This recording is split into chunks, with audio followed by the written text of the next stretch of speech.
What a show, guys, we got for you tonight. Honestly, it's going to be a great show tonight. We got a Thursday night lineup for you guys. You know, we talked about this when January kind of came about. We said this 2025 has the potential of being one of those years. And the years that come back to mind are like 2007. I know 2007 was a big year. We talked about that a lot over the years in the podcast. How many great games came out? And it's hard to say that preemptively, right? But you look at games and you say, okay, wow, this really has the year to be something special. You've got Shadows kicking off here. You already had a Split Fiction that came out and did very, very well. I know I'm forgetting one other big title earlier. You guys, I'm sure, will remind me in a moment. But Mafia, the Old Country, still supposed to be coming. Borderlands 4 is coming out. Of course, GTA 6 slated for later in the year. Ghost of Yotai coming out at some point this year. And I know I'm even forgetting a few others. Shame on me. Shame on me. But my point being is this is one of those years, I think, that as we go through it, we're excited. We don't realize how great this year's potential possibly could be for all of us. That being said, guys, I want to say welcome, everybody. Look at this amazing panel, by the way, while I do my intro. Take a look at all those names. These are some fantastic people in the community that you guys listen to week in, week out. You're also listening and paying attention to them on X these days, not just YouTube.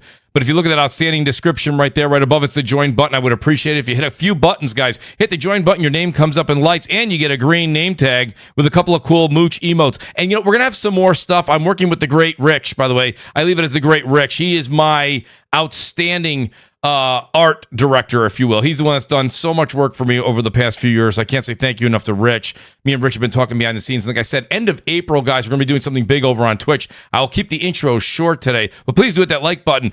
Tweet it out. I say tweet. Put it out there. Repost on X. Whatever you got to do. Let people know we're live. Shout out to YouTube for a second. I just got a notification. Listen, I hit the bell on this channel just to see if it worked like 10 years ago. Once every 6 or 7 months, it alerts me that the show went live. I hope you guys see that. Let me know in the comments there or actually in the chat if you guys actually get notified. Hit that bell while you're at it. That's another button to hit. I should probably have something come up for that.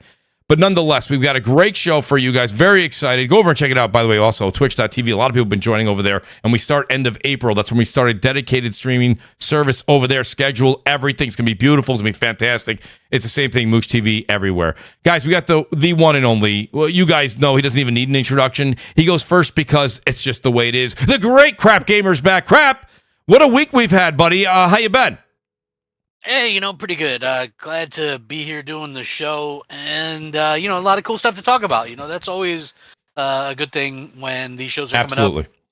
And a lot of actually, I'm not playing Assassin's Creed, but I'm playing through Split Fiction, which I think is really good. So, it's good, isn't it? Yeah, it's really good, man. Those guys, they don't miss.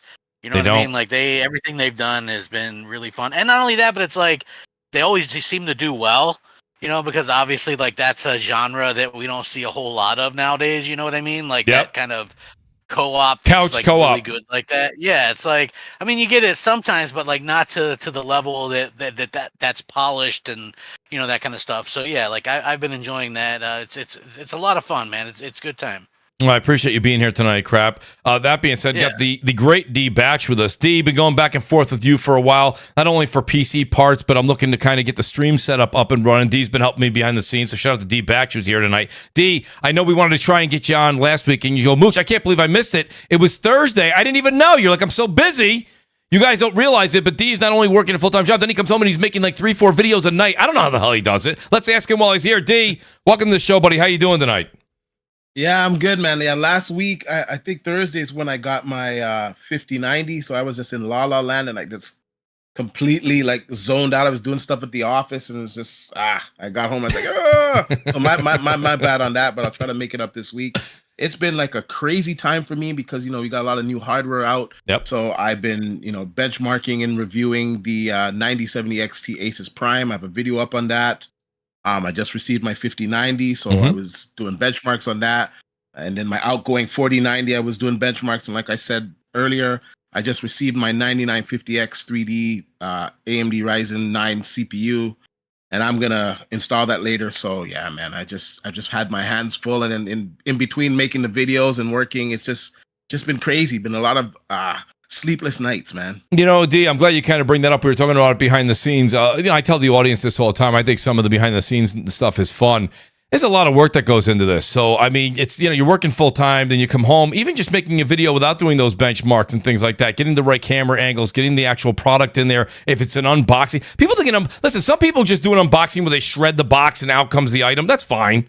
That's fine. But if you're actually taking the time to do it and edit it, it's time consuming. So D, great to have you here tonight. I know I have you for limited time, but I'm going to utilize every minute I have. The great Willie Gamer is back with us. Willie, outstanding to have you back, not only in the community, but on the show tonight. And listen, we're going to be talking a lot about games, a lot about what's going on in the industry. There's a lot of things that popped up in the last 24 to 48 hours, which I'm very grateful for the show. But there's a lot to discuss. Willie, welcome back to the show. How you doing this evening? Oh, it's great to be here, Mooch. Thanks for having me, bro. I'm hyped to chat about gaming with you all. It's good to see everybody in the chat. Missed you all. Hope you're all well. And I'm just still recovering from that terrible take from a singer in the pre-show chat. But apart from that, I'm groovy, bro. All is good in the hood. And, if we were doing this show live. If we were doing this show live and Death Singer, we were all close. Everybody would, Death Singer, I think you'd drive everybody to have a bourbon before the show went live. The great Death Singer, everybody. I might as well go right to him. Singer, listen, the reason I love having you on the show is you definitely, you've gained so much love in the audience. People come on the show. People even ask me, I'm not coming on the show unless Death Singer's there. I say, listen, he'll be there. Okay. That's just the way it is. So, Death Singer, great to have you with us, buddy. How you doing this evening? Hey man, people just can't handle the spicy takes, People just can't handle the truth, which is crazy. It's like, I'm just gonna do my thing, and it's crazy. Also, I had an early birthday present. What do you got? Late birthday present. What happened? Croc, Legend of the Gobos, remastered, right? Yes. Now, I played this game when I was 7 on the PS1, and it's coming back in 2025, and no one asked for it. No one expected it. Mm-hmm. But, hey, man. Yo, let's go. A classic from my childhood's back, and it looks really, really good. All right, listen. Sounds like a movie, Mooch. Nobody expected it. Nobody wanted it. But it's back. It's better than ever. Yes. Who would think a game from 1997 will come back in 2025? That's crazy. But here we are. Who'd have thought? It's funny. Well, crap, he says that, but a game that comes to mind for me that I played back in the NES days. You remember a game called Shadowgate back in the NES? Yeah. And now they've remade it, and they actually have it in VR now.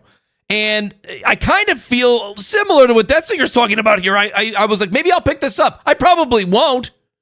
But like nostalgia is Don't worry. Well, nostalgia is a hell of a drug, Death Singer. That's the only reason I say that. Oh, no, yeah, but fundamentally, Croc is actually a good platformer. All right. But it's underrated, didn't sell the best, because, there's like Sonic and Mario at the time, and no one's going to be picking up Croc over that. So it's more of a cult classic, but it's a really good platformer. Well, if two people... Like Rystar, that's a cult classic. I love Rystar. Well, I'll tell you right now, if Death Singer gets 2 copies in his Discord and you go, wait, I already have one, gift one to me. I'll look for that gift package to come over on Steam. It's not on Steam, it's on GOG. So. Oh, well, there goes that. Well, listen, mooching, it's not easy. No, trust me, you want to pick up games on GOG because you actually own your games, which is crazy. That sounds like GOG's what do they call it, the preservation program must have brought it back, because yeah, that game, I don't think anybody's really pushing to get that game back out there. They do it. I don't think so, crap. I'm lagging. No. Okay. No. I was just wondering if the stream was lagging. It's not on my end. Okay. I sure hope it's not. It's showing everything all right over here, crap. It's all right. Yeah, it's okay. I refreshed. Right. It's good.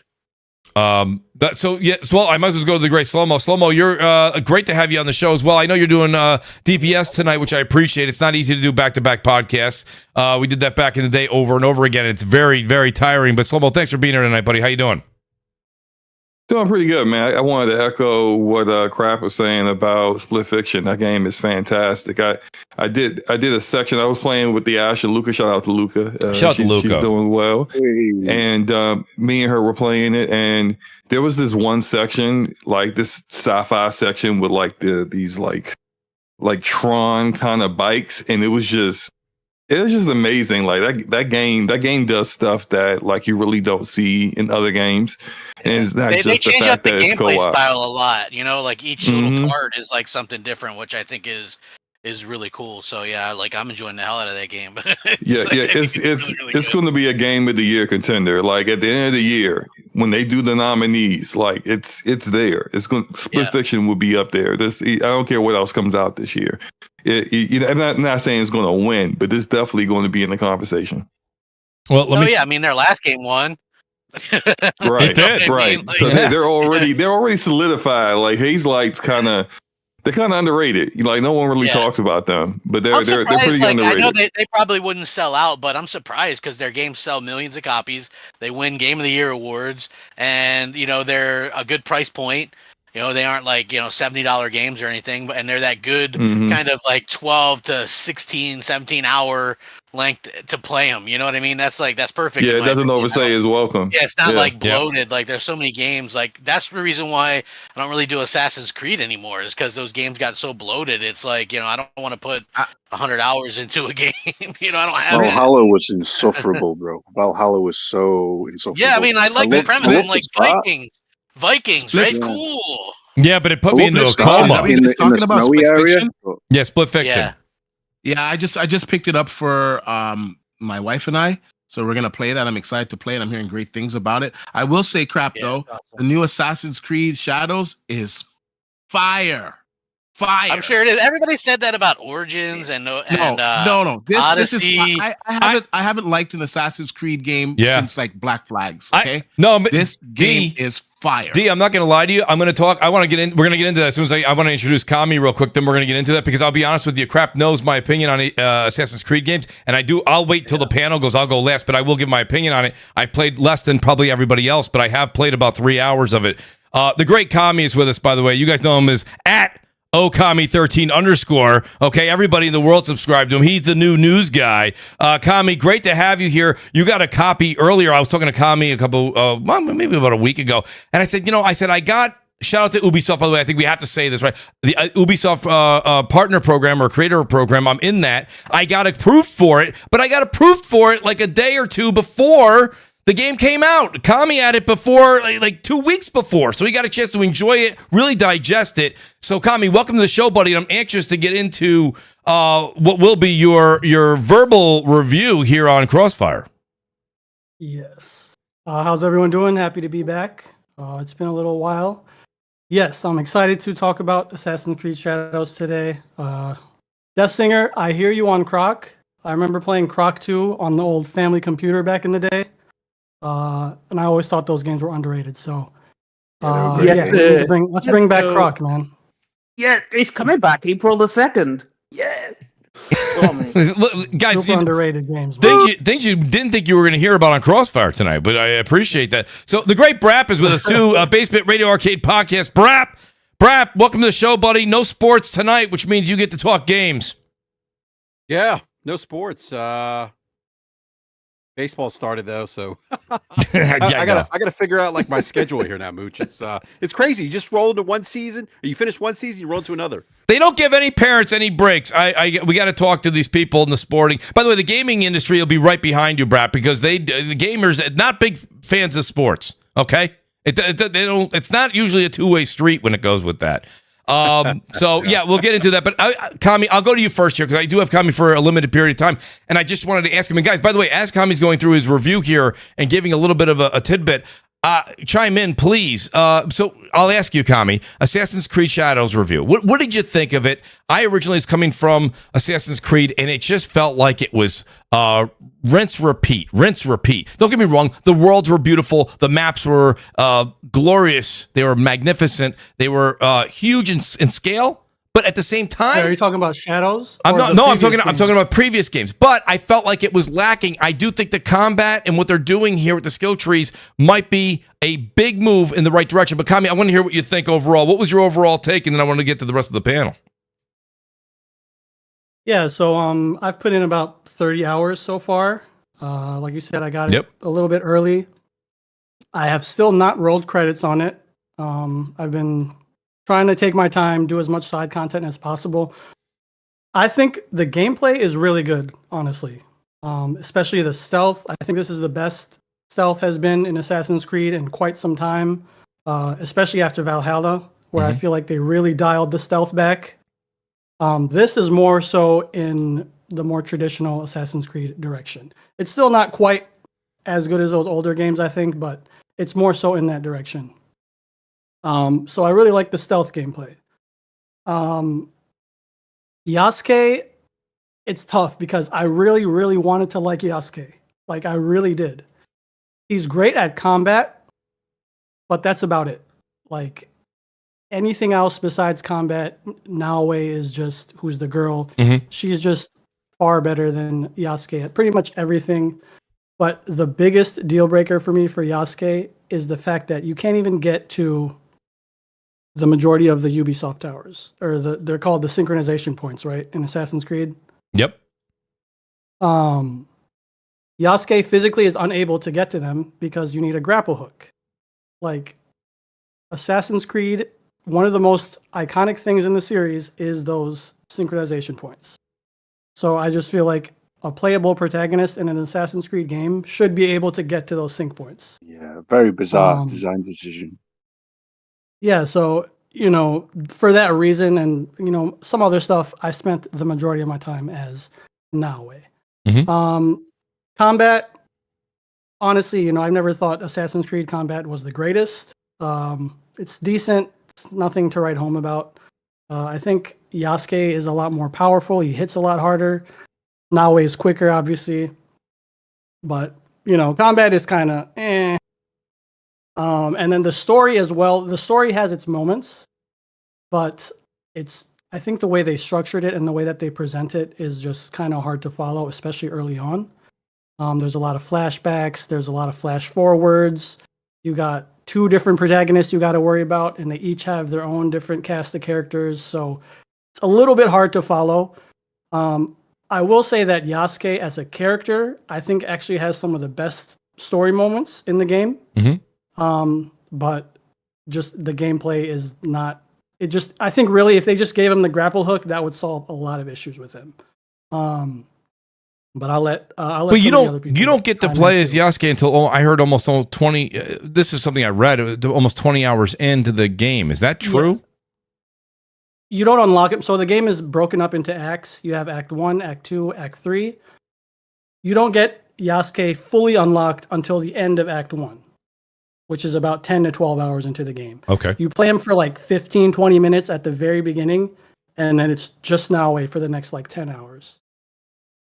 Okay, so when people are saying there's a prologue, and that's basically all I've done. It is what Kami just said. The prologue. You start out as Yasuke, and then you switch to the girl, and then I mean, I've only really I didn't really get a chance to. I started playing it today. I barely had a chance, but like after that first 15 minutes with Yasuke, it's just been all the girl so far for me. That's right. That's like an hour.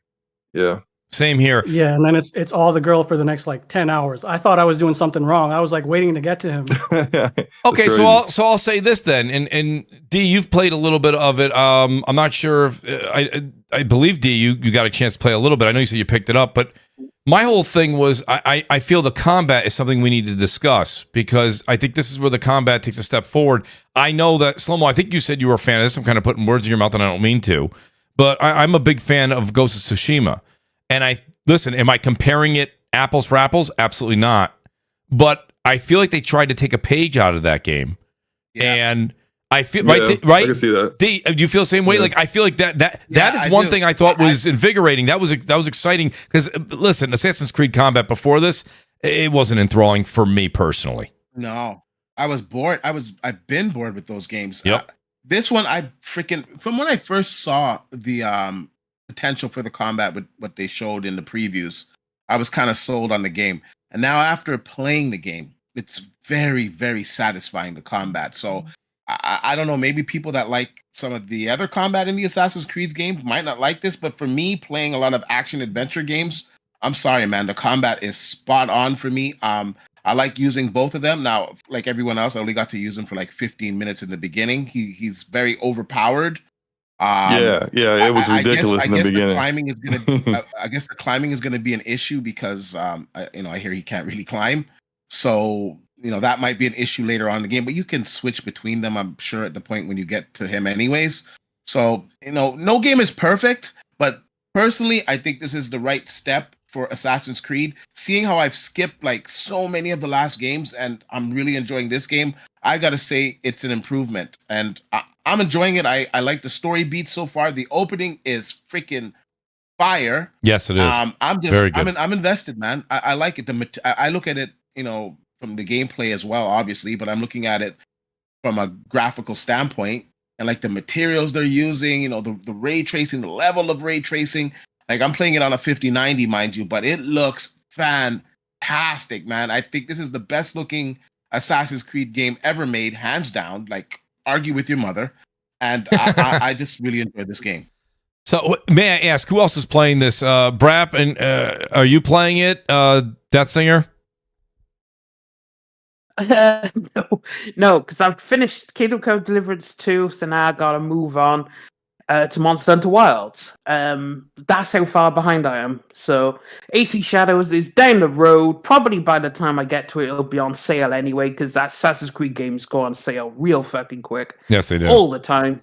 So, I mean, I'll probably, I don't know, because Doom's coming out, and hopefully I get around to it. But, I mean, it looks the best Assassin's Creed has ever looked. Now, I enjoyed Origins. I enjoyed Odyssey. I absolutely hated Valhalla. That's a travesty. And it seems Assassin's Creed is now back on the right track. So, question mark. Let me ask this question then. No, because I like what you just kind of a question. Kami, I'll ask you because you've played the most here. Kami, there was times when I was enjoying the game and I forgot it was an Assassin's Creed game. I mean, you might go, come on, there's no way. There's, of course, the maps, of course, the way that they're designed, Ubisoft, with their million question marks for locations to visit. Of course, the peak locations where you dive off into a field of hay. Of course, that the leap of faith, which is why I named Eagle Dive. Right, exactly. So I legitimately, I know that it's an Assassin's Creed game, but to be honest with you, the way that the story took place, the way things opened up, the way the combat is, again, the skill trees seeming to hold a little bit more merit.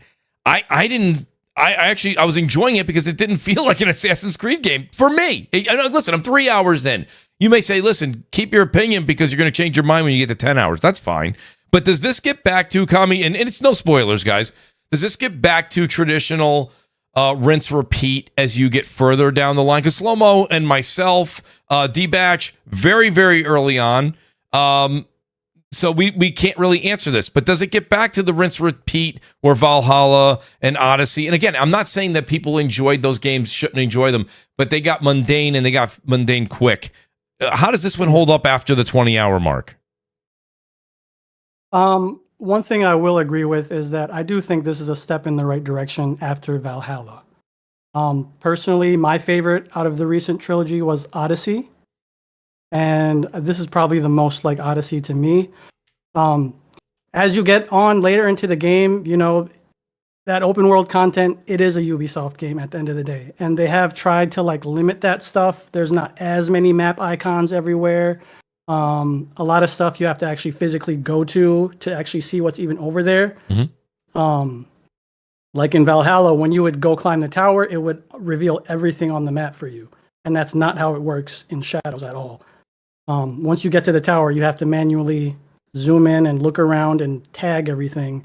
And then even then, it's still just a question mark. So you don't know exactly what's over there. The actual open world activities themselves, they can get kind of repetitive. It's mostly just enemy bases, shrines that you can pray at. You can do these little paintings, stuff to unlock for your hideout, things like that. One open world activity that I really loved, though, were the castles, which are basically like a souped up enemy base. And these are like where the stealth gameplay really shines, I think. But at the same time, this is also kind of rinse and repeat, even though I think the level design is really good. Is there any sailing in the game, Kami? People are asking. Yes, you can get in a canoe or a boat. All right, well, there you go. Yeah, you can go down a river. It's not like Valhalla. I believe Valhalla had like big Viking ships. It's not like that. It's more like a smaller canoe. Yo, There's a- Kami, there's a when it few- comes to that content that you said that's very, it's like, you know, it's the same old kind of stuff. Does it may be the same content over and over again, but does the combat kind of keep it fresh for you? Because like you said, the combat's better. Does the combat kind of supersede that kind of like feeling that you're just doing the same stuff over and over again? Well, you can approach things in different ways, right? Mhm. If you guys have played Valhalla, they had fortresses in those games. Mhm. The Shadows has castles which are like double or triple that size. Like these things are huge. I think one of them took me like an hour to clear. So It's true, and each isn't one it, Kami, is that they keep the is loot. very unique designed. Sorry, Kami, carry on. Go ahead. I was going to say, I was just asking you. It's true that in Shadows they keep the important loot like outfits and weapons at the castles. So is that the case? Yeah, they tend to have the best loot in the game. Yeah. They all award a legendary chest at the game, which is guaranteed gold armor or gold weapon. Yeah, that's pretty cool. Do you because have to do? why I mention that is Go ahead. why I You mention can get that is legendary gear because- from other sources too. Yeah, the problem with Valhalla is there was no immersive element where you could turn off the HUD and just explore. Naturally, you relied on markers to find loot, and you couldn't play the game in a way that felt organic. It was all very artificial. Whereas in Shadows, if they keep loot in these castles, then you could, in a sense, play a HUD off immersive way. No, and you see a castle in the distance, you know loot's going to be there, and you can kind of traverse over there, which is pretty cool. I think they actually incentivize you to actually go out and do those too, because you also get resources for your hideout from these castles and enemy bases, which are actually very useful to build out different facilities for your hideout because they give gameplay bonuses. So you want to go and get like the wood, the crops, all that kind of stuff. I think there is definitely incentive to go explore those castles though. And there's also a setting where you can turn off the HUD by just double pressing R3. Kami, Yeah, because sorry. No, go ahead. Carry Finish your thought, Willie. My apologies. I was just going to say, because I always like to play, for example, Horizon Forbidden West, I didn't enjoy until I played a no HUD immersive way where I set damage to Aloy to max, but I also lowered the difficulty to enemies because it felt like I was shooting paper clips, right? And I could just explore the world organically. And that's the way I like to play games, is where I feel like I can play the game in an immersive, organic way. And when I look at Shadows and I look at the world, it just looks absolutely breathtaking, and it makes me want to just go and explore and find interesting things. Whereas Valhalla didn't really facilitate that; it didn't enable me to do that, and it felt very soulless in that way. So here's hoping that Shadows is offering a more organic experience, if you know what I mean. I do. I'm also a big fan of organic exploration, and yes, I do think Shadows is more in that direction. So here's a question, Kami, because we got and again, shout out to Ubisoft. I do appreciate the code. You know, mooching ain't easy, but I will say this much, Kami. When I sparked open the game, there's the timeline, right, where you can pick Shadows. Then there's the other timelines of all the other characters and all the other assassins throughout the genre of Assassin's Creed.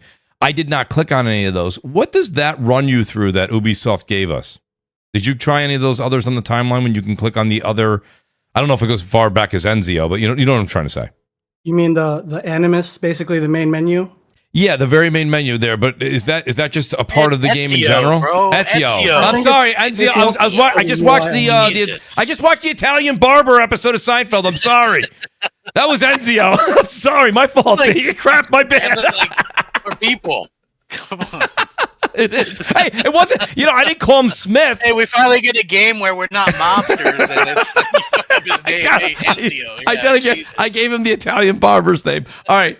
Listen, I think that's a compliment. Nonetheless, though, Crap's right. Crap is right. I should have got that one right. My fault, guys. It's been a minute. But no, Kami, when you click on those, what is it that I haven't gotten a chance to? Like I said, I only got a chance to play it day before. We're going live today, so I didn't have a whole lot of time with it. Oh yeah, it's basically just a menu. It's just a quick launcher to launch all the different Assassin's Creed games. I actually think it's pretty well implemented. It's not very laggy or anything like that. I know COD has like their COD launcher too, and this is nothing like that. So Yeah, this is basically way simpler and it's way basic smoother. when it comes to the COD one. I didn't even is realize that very was the launcher. Convoluted. I didn't think that was a launcher. I thought you just hit it and it gives you like a recap of the previous game. That's So what you I talk was on the main thinking. screen, That's what I was it Yeah, you actually thinking. can launches launch, into the game. yes, you might have to download it, but Yeah, you're probably gonna have to buy There's a lot the of- there's a game lot of in Assassin's order Creed for it games to there. actually like launch it. But it's like it shows you those other characters, and if you have the game, you can just hit A the same way you hit A or X or whatever. I didn't press on, on it. Does it give you memories? Like, does it give you a recap? I didn't press on it either, but I just assumed that this is a launcher because I assumed it brought you to the game. It's like every single Assassin's Creed game. So I was like, You're going to need a 4 terabyte hard drive for that. Yeah, I was gonna say it is good. That Yeah. would have been one hell of a lot of download. games. It would have Yeah. been nice if they just give you a quick recap of each game, right? That's what I thought, there actually, probably is D. something. But it doesn't seem that'd like be that's what dope. it is. I didn't click on it. I didn't give it a shot. D, I do want to ask you here. I want to, since you said recap, let's talk about Digital Foundry real quick. They kind of went in on this game, and I know you've been a big time advocate of what the PS5 Pro is out the gate and what it's going to turn into. And this may be the first one. And of course, I see some people on the other side of the aisle saying, you know what, they better do this with the Pro. This is what the Pro, I believe, is going to deliver as we go through, or I think anyone who's purchased this product would hope that this is what we're going to get. This looked quite impressive, D, from what we saw on the PS5 Pro's capabilities, and that doesn't even include PSSR yet. Yeah. So Yeah, I mean, it was running pretty much at 60, man. yeah, And you're seeing the advantages now of the PlayStation 5 Pro. All the people that laughed when the PlayStation 5 Pro was revealed to have RDNA 4 ray tracing, you're not laughing now because it's Right. not even able to do it in the same modes. It's not even able to do it to the same degree. So we're getting a much better image quality on the Pro, and it's proving its worth. And then I see people just moving the goalposts, saying, "Oh, well, it better for $700." Like, just shut up already. Stop man. with Like, that. like Microsoft, Xbox, they dropped the ball. They should have released a mid-gen Yes. refresh.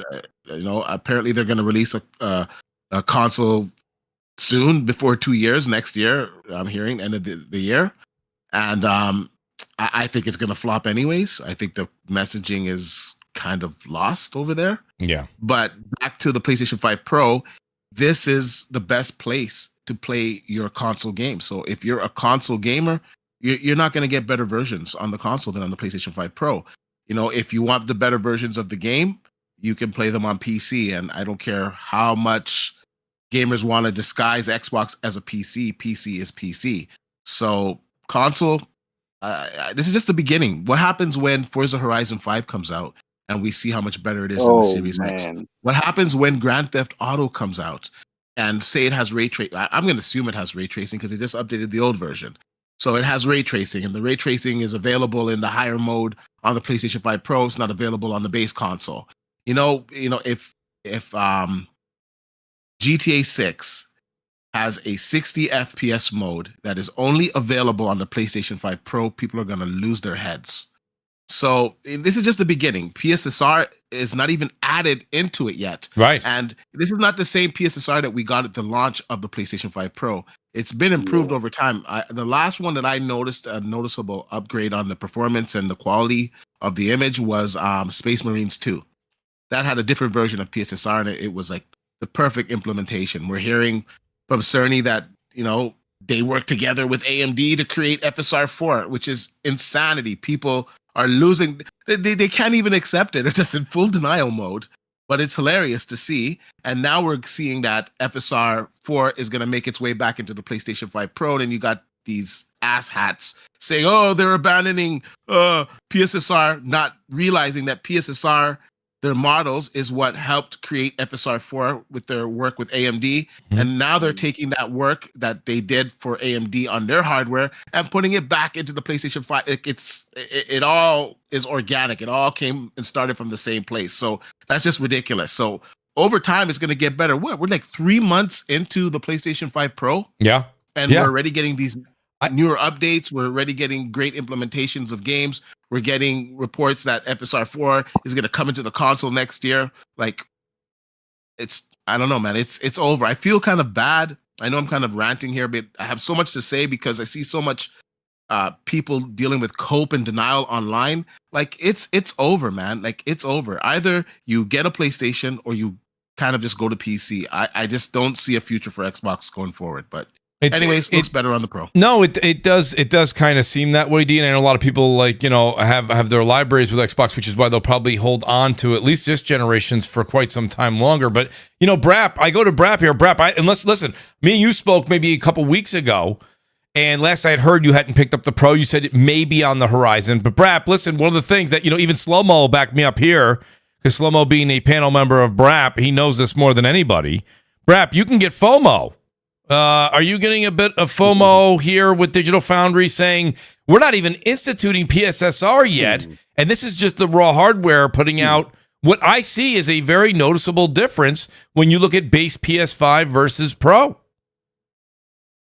It's funny, Mooch, you asked a question because I saw D's tweet about, I think D quoted them, I forget what word Digital Foundry used to describe Assassin's Creed on PS5 Pro. It wasn't generational. It was something else. Transformative. The most transformative game on PS5 Pro or something. I think that's what they would. And I actually responded to D's tweet, and I was like, yeah, I think I might go out and buy a PlayStation 5 Pro now. I'm not doing that right now. I decided, I'm just going to play it on PC after, just talking to Logic and seeing some other people who were talking about just their performance on PC. But anyhow, But I will say this, D mentioned GTA 6. GTA 6 could very well be that tipping point for me, where I say, you know what, I'm going to trade in my PS5, and now I'm going to go to the PS5 Pro, because what's impressive with the PS5 Pro and Assassin's Creed Shadows is that it really, it's like, I think sometimes we see differences, there's some different, okay, yeah, that looks better, frames are better, better texture quality, but I felt like Assassin's HD Shadows, PS5 Pro versus PS5, it looked night and day. It looked like I was playing one looked like a Nintendo Switch version, the other one looked like a current gen version. You know what I mean? Yeah. It's important context though that does need to. No, I'm not being the boomer here. I am very pro PS5 Pro. I really do think it. I really want that console bad, but you got to remember this is purely isolated in the context of performance mode versus performance mode. For example, if you play on the base PS5 in balanced mode at 40 FPS, it's the exact same as the balanced mode on the Pro, except slightly lower density of foliage and spectral ray tracing is slightly reduced, but there is still the ray trace GI. So then you've got the question. I believe the reflections are gone too. Yeah, and RT reflections. Yes, and RT reflections aren't. Personally, I've always stated RTGI is far more important than reflections in most cases, and so you're still getting that RTGI at 40 FPS with very nice graphics and solid resolution, not too less than. Granted, PSSR hasn't been implemented yet into the Pro version, and that will look really good, but we're still getting a good quality looking product on the base PS5. The difference is the performance mode. It does look terrible, and it's not worth. You kind of just pointed out the differences. There are some cutbacks to the ray tracing on there. That's a cutback within itself, which affects the image quality. It's a pretty big cutback. If although it still looks good for the PlayStation 5, it's a cutback. And once again, the RTGI PlayStation 5 Pro has higher settings. Important. And it's running at 60 FPS, and 60 FPS and 40 FPS is big difference.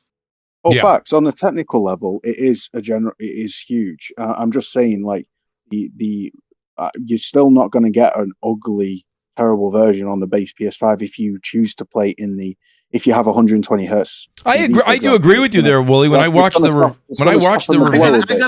gotta say this honestly. I don't care what console you play on. Yeah. But anything under 60, you guys need to reject it. It's freaking trash. I don't care how good it looks.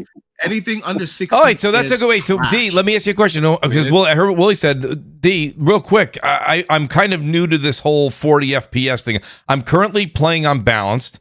And tonight I'm going to switch over to performance, which is trying to hit that 60 frames. I don't think it's locked, but it's damn close. D, what is it that 40? I do feel there's a bit of a stagger to the play, but it's nothing. It's definitely much smoother than 30. I know it's not 60, but what is it you feel the 40's missing out? What is it that you're so staunch against? Well, if you do 40 and 120 hertz container, then it feels a lot smoother, right? But the point is like, honestly, like on PC, at 1440p, we're dealing with 240 hertz. At 4K, we're dealing with 144, 160, 175 hertz. Yes. Like, it's just a much better experience. Like 40 is acceptable. It's like acceptable. It's not good performance. You want something to perform at least 60 and up. 60 and up is fine, and it's going to be fine for a long time. Anything under 60, I'm sorry. And when you are consistently playing games that are over 60, it's going to be very hard for you to go back. D, let me say this. And that's my opinion, because I just play it's fine. a lot of high frame But this is for the games, panel. Like some people like race cars, some people like Hondas. I get it, but D, here's my thing though, and this is not just for you. This is for the panel. We sit here and we had a conversation months back. We mentioned it tonight. I see Slow-Mo having some outstanding interesting conversations in the chat. My point is this. Yeah, it's a good time. I can tell, Slow-Mo, you probably poured yourself a drink while you're... but no, I got to say, guys, Slow-Mo, I'll ask you, and then I want the panel to chime in. People consistently were really, really harsh on consoles going up in price. And I understand that, okay? I understand it. The times, this and that. I get it. But when you hear what D's saying, and people going, that's right, 60 or bust, right? And then D's telling you, and of course, D's just came out and said he's playing on a 5090, okay? He's got choices at 4K, 144 to 160, or he's able to play 1440, which we all know that's Singer's sweet spot, 1440p, which, by the way, he says better than anybody else in the world. 1440p, 240 hertz. But Slow-Mo, my question for you is, how can we talk about, and it's not a jab, how can we talk about $1,500 to $2,000 cards and be okay with it, but then not be okay when consoles are going to start to ask for probably 700 or 800 moving forward to be able to give you the power in the box that gives you that 60 frames without question. And I understand ray tracing. I don't think ray tracing is as much of a buzzword as it used to be, but if you ask a lot of gamers, it's kind of like they'll take it if it's there, but they'd rather have the 60 frames and the resolution, and the ray tracing would be their third option. I think most people, if you did a poll, would say that. But Slow-Mo, where's the right price point for next generation consoles? Where are we? Like, is 700 too much for the next gen? Is 800 the right price? Is that the wrong price? Because you're not going to be able to put that power in the box next gen, okay, and get anywhere near this unless you put the money up. And listen, anybody who plays on PC has to agree with that comment. Yeah. Well, not really. Because if you look at so D's got 5090. Okay. I have a 4080 Super. The two of the people who have these cards, especially the 5090, like you can't even find the 5090. I don't know what D did if he robbed somebody. D's got some kind of hookup. Yeah. But the people you could take the amount of people that have these high end GPUs and will come out to be less than 1% of the total PC gaming community. The majority of PC gamers end up getting something like a 4070 Super, the 3070 Ti. Like they get a card that's like in the $500 to $600 range. Okay, that's still basically the cost of but then they get of a console. But then they get a $400 to $600 CPU. Say again. But then they get a $400 to $600 CPU. Well, I mean, maybe some of them may get a 250. Well, you're upgrading. You're going to a 9800X 3D if you're getting at least GPU. Isn't the 90 you're getting a 9800X Yeah, and that's to that's push that's that five. GPU. That's You $500 don't bucks. need to get a 9800X 3D though. That's the fastest. Well, the second fastest You CPU don't on the need it. market. Okay, you're gonna So get it's a 3D unnecessary. cache. You're gonna get a 3D cache CPU regardless. You're gonna get a 3D cache. Right. The thing is, what I'm saying is that like price is and what it value is subjective. Okay. And the amount of people who are willing to pay what I've paid for my PC, what D pays for his PC, there are far few people who are doing that compared to the people who are just building a PC. Listen, And Agreed. That I agree with. Hold Yeah. on. So when it comes to value and price, like PC gamers are not all of them. They're not a monolith. It's not all of them are like, yeah, we're getting the most expensive thing. We're building the fastest PC possible. It's just that's not everybody, and it's not even the majority. Okay. And so when I say that, to also say that like the kind of dynamics there when it comes to people to price to performance isn't like any different really on consoles. I do think if the PS6 comes out and it's $700, I think that would be problematic for Sony, because the majority of people who buy those, the majority of people aren't buying a PS5 Pro compared to the PS5. They're getting a PS5 or a PS5 digital. Right. Most people go for the cheaper, popular option. Okay. You know, Xbox Series Series S isn't popular. That's why it doesn't matter that it's $300. But a PS5 a PS5 digital, you'll get more people who are willing to buy that because it's just good enough. We literally, okay, I'm not done.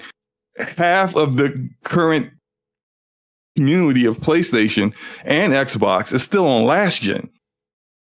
So they even think the performance of last gen consoles, which is trash, is acceptable for them.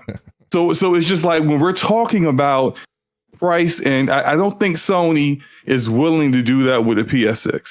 I think it would be probably more expensive than what the PS5 is, but not a $700 price. I think it'll be cheaper than that. And it's going to be cheaper than that because they want it to be mass adopted by as many gamers as possible. I agree with that too. I do. I've actually seen some of the, information and the chips and stuff, what's coming down the line from Sony.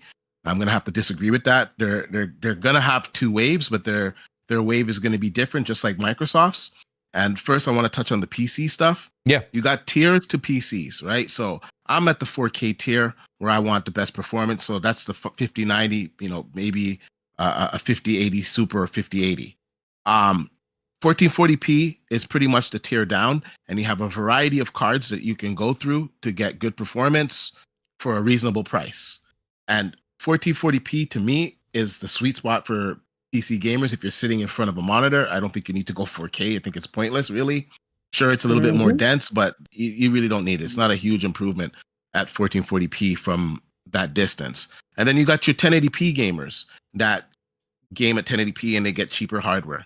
All of these subsets of gamers, they're all gaming above 60 FPS. So that's why I say under 60 FPS is just not acceptable for the console. Now, as far as the next generation PlayStation, they're going to have two versions, right?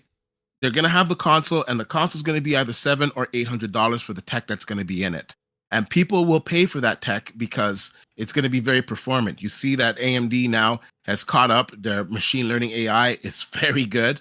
Their ray tracing is much improved.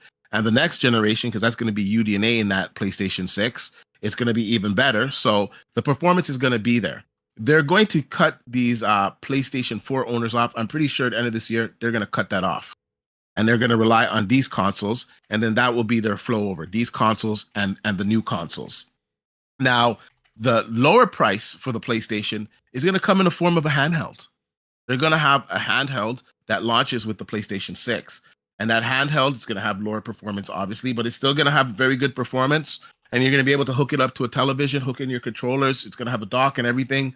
And there's your cheaper option. And the last I heard, Xbox is going to be doing something similar. So That's how they're going to tackle that. But if you want the performance in a traditional console, going forward, you're going to have to pay for it, because look at the cuts that they made this generation. We still have games, although most games are running over 60 FPS or have a way of achieving higher than 60 FPS, we still have games that don't achieve that. And that's because of the hardware. So if you want better performance, you're going to have to pay for it. And those are going to be the options next generation. So some people might feel slighted, and they can pick up a used PlayStation 5. They can buy a PlayStation 5 Pro, because I'm sure especially the Pro is going to be supported, because it's going to have machine learning AI and very good ray tracing capabilities. Going to scale good to that console from the PlayStation 6. So maybe people will move over to that, and the price point will change for the PlayStation 5 Pro. But that's pretty much the future, in my opinion, at least from what I see from everything that's been put in motion.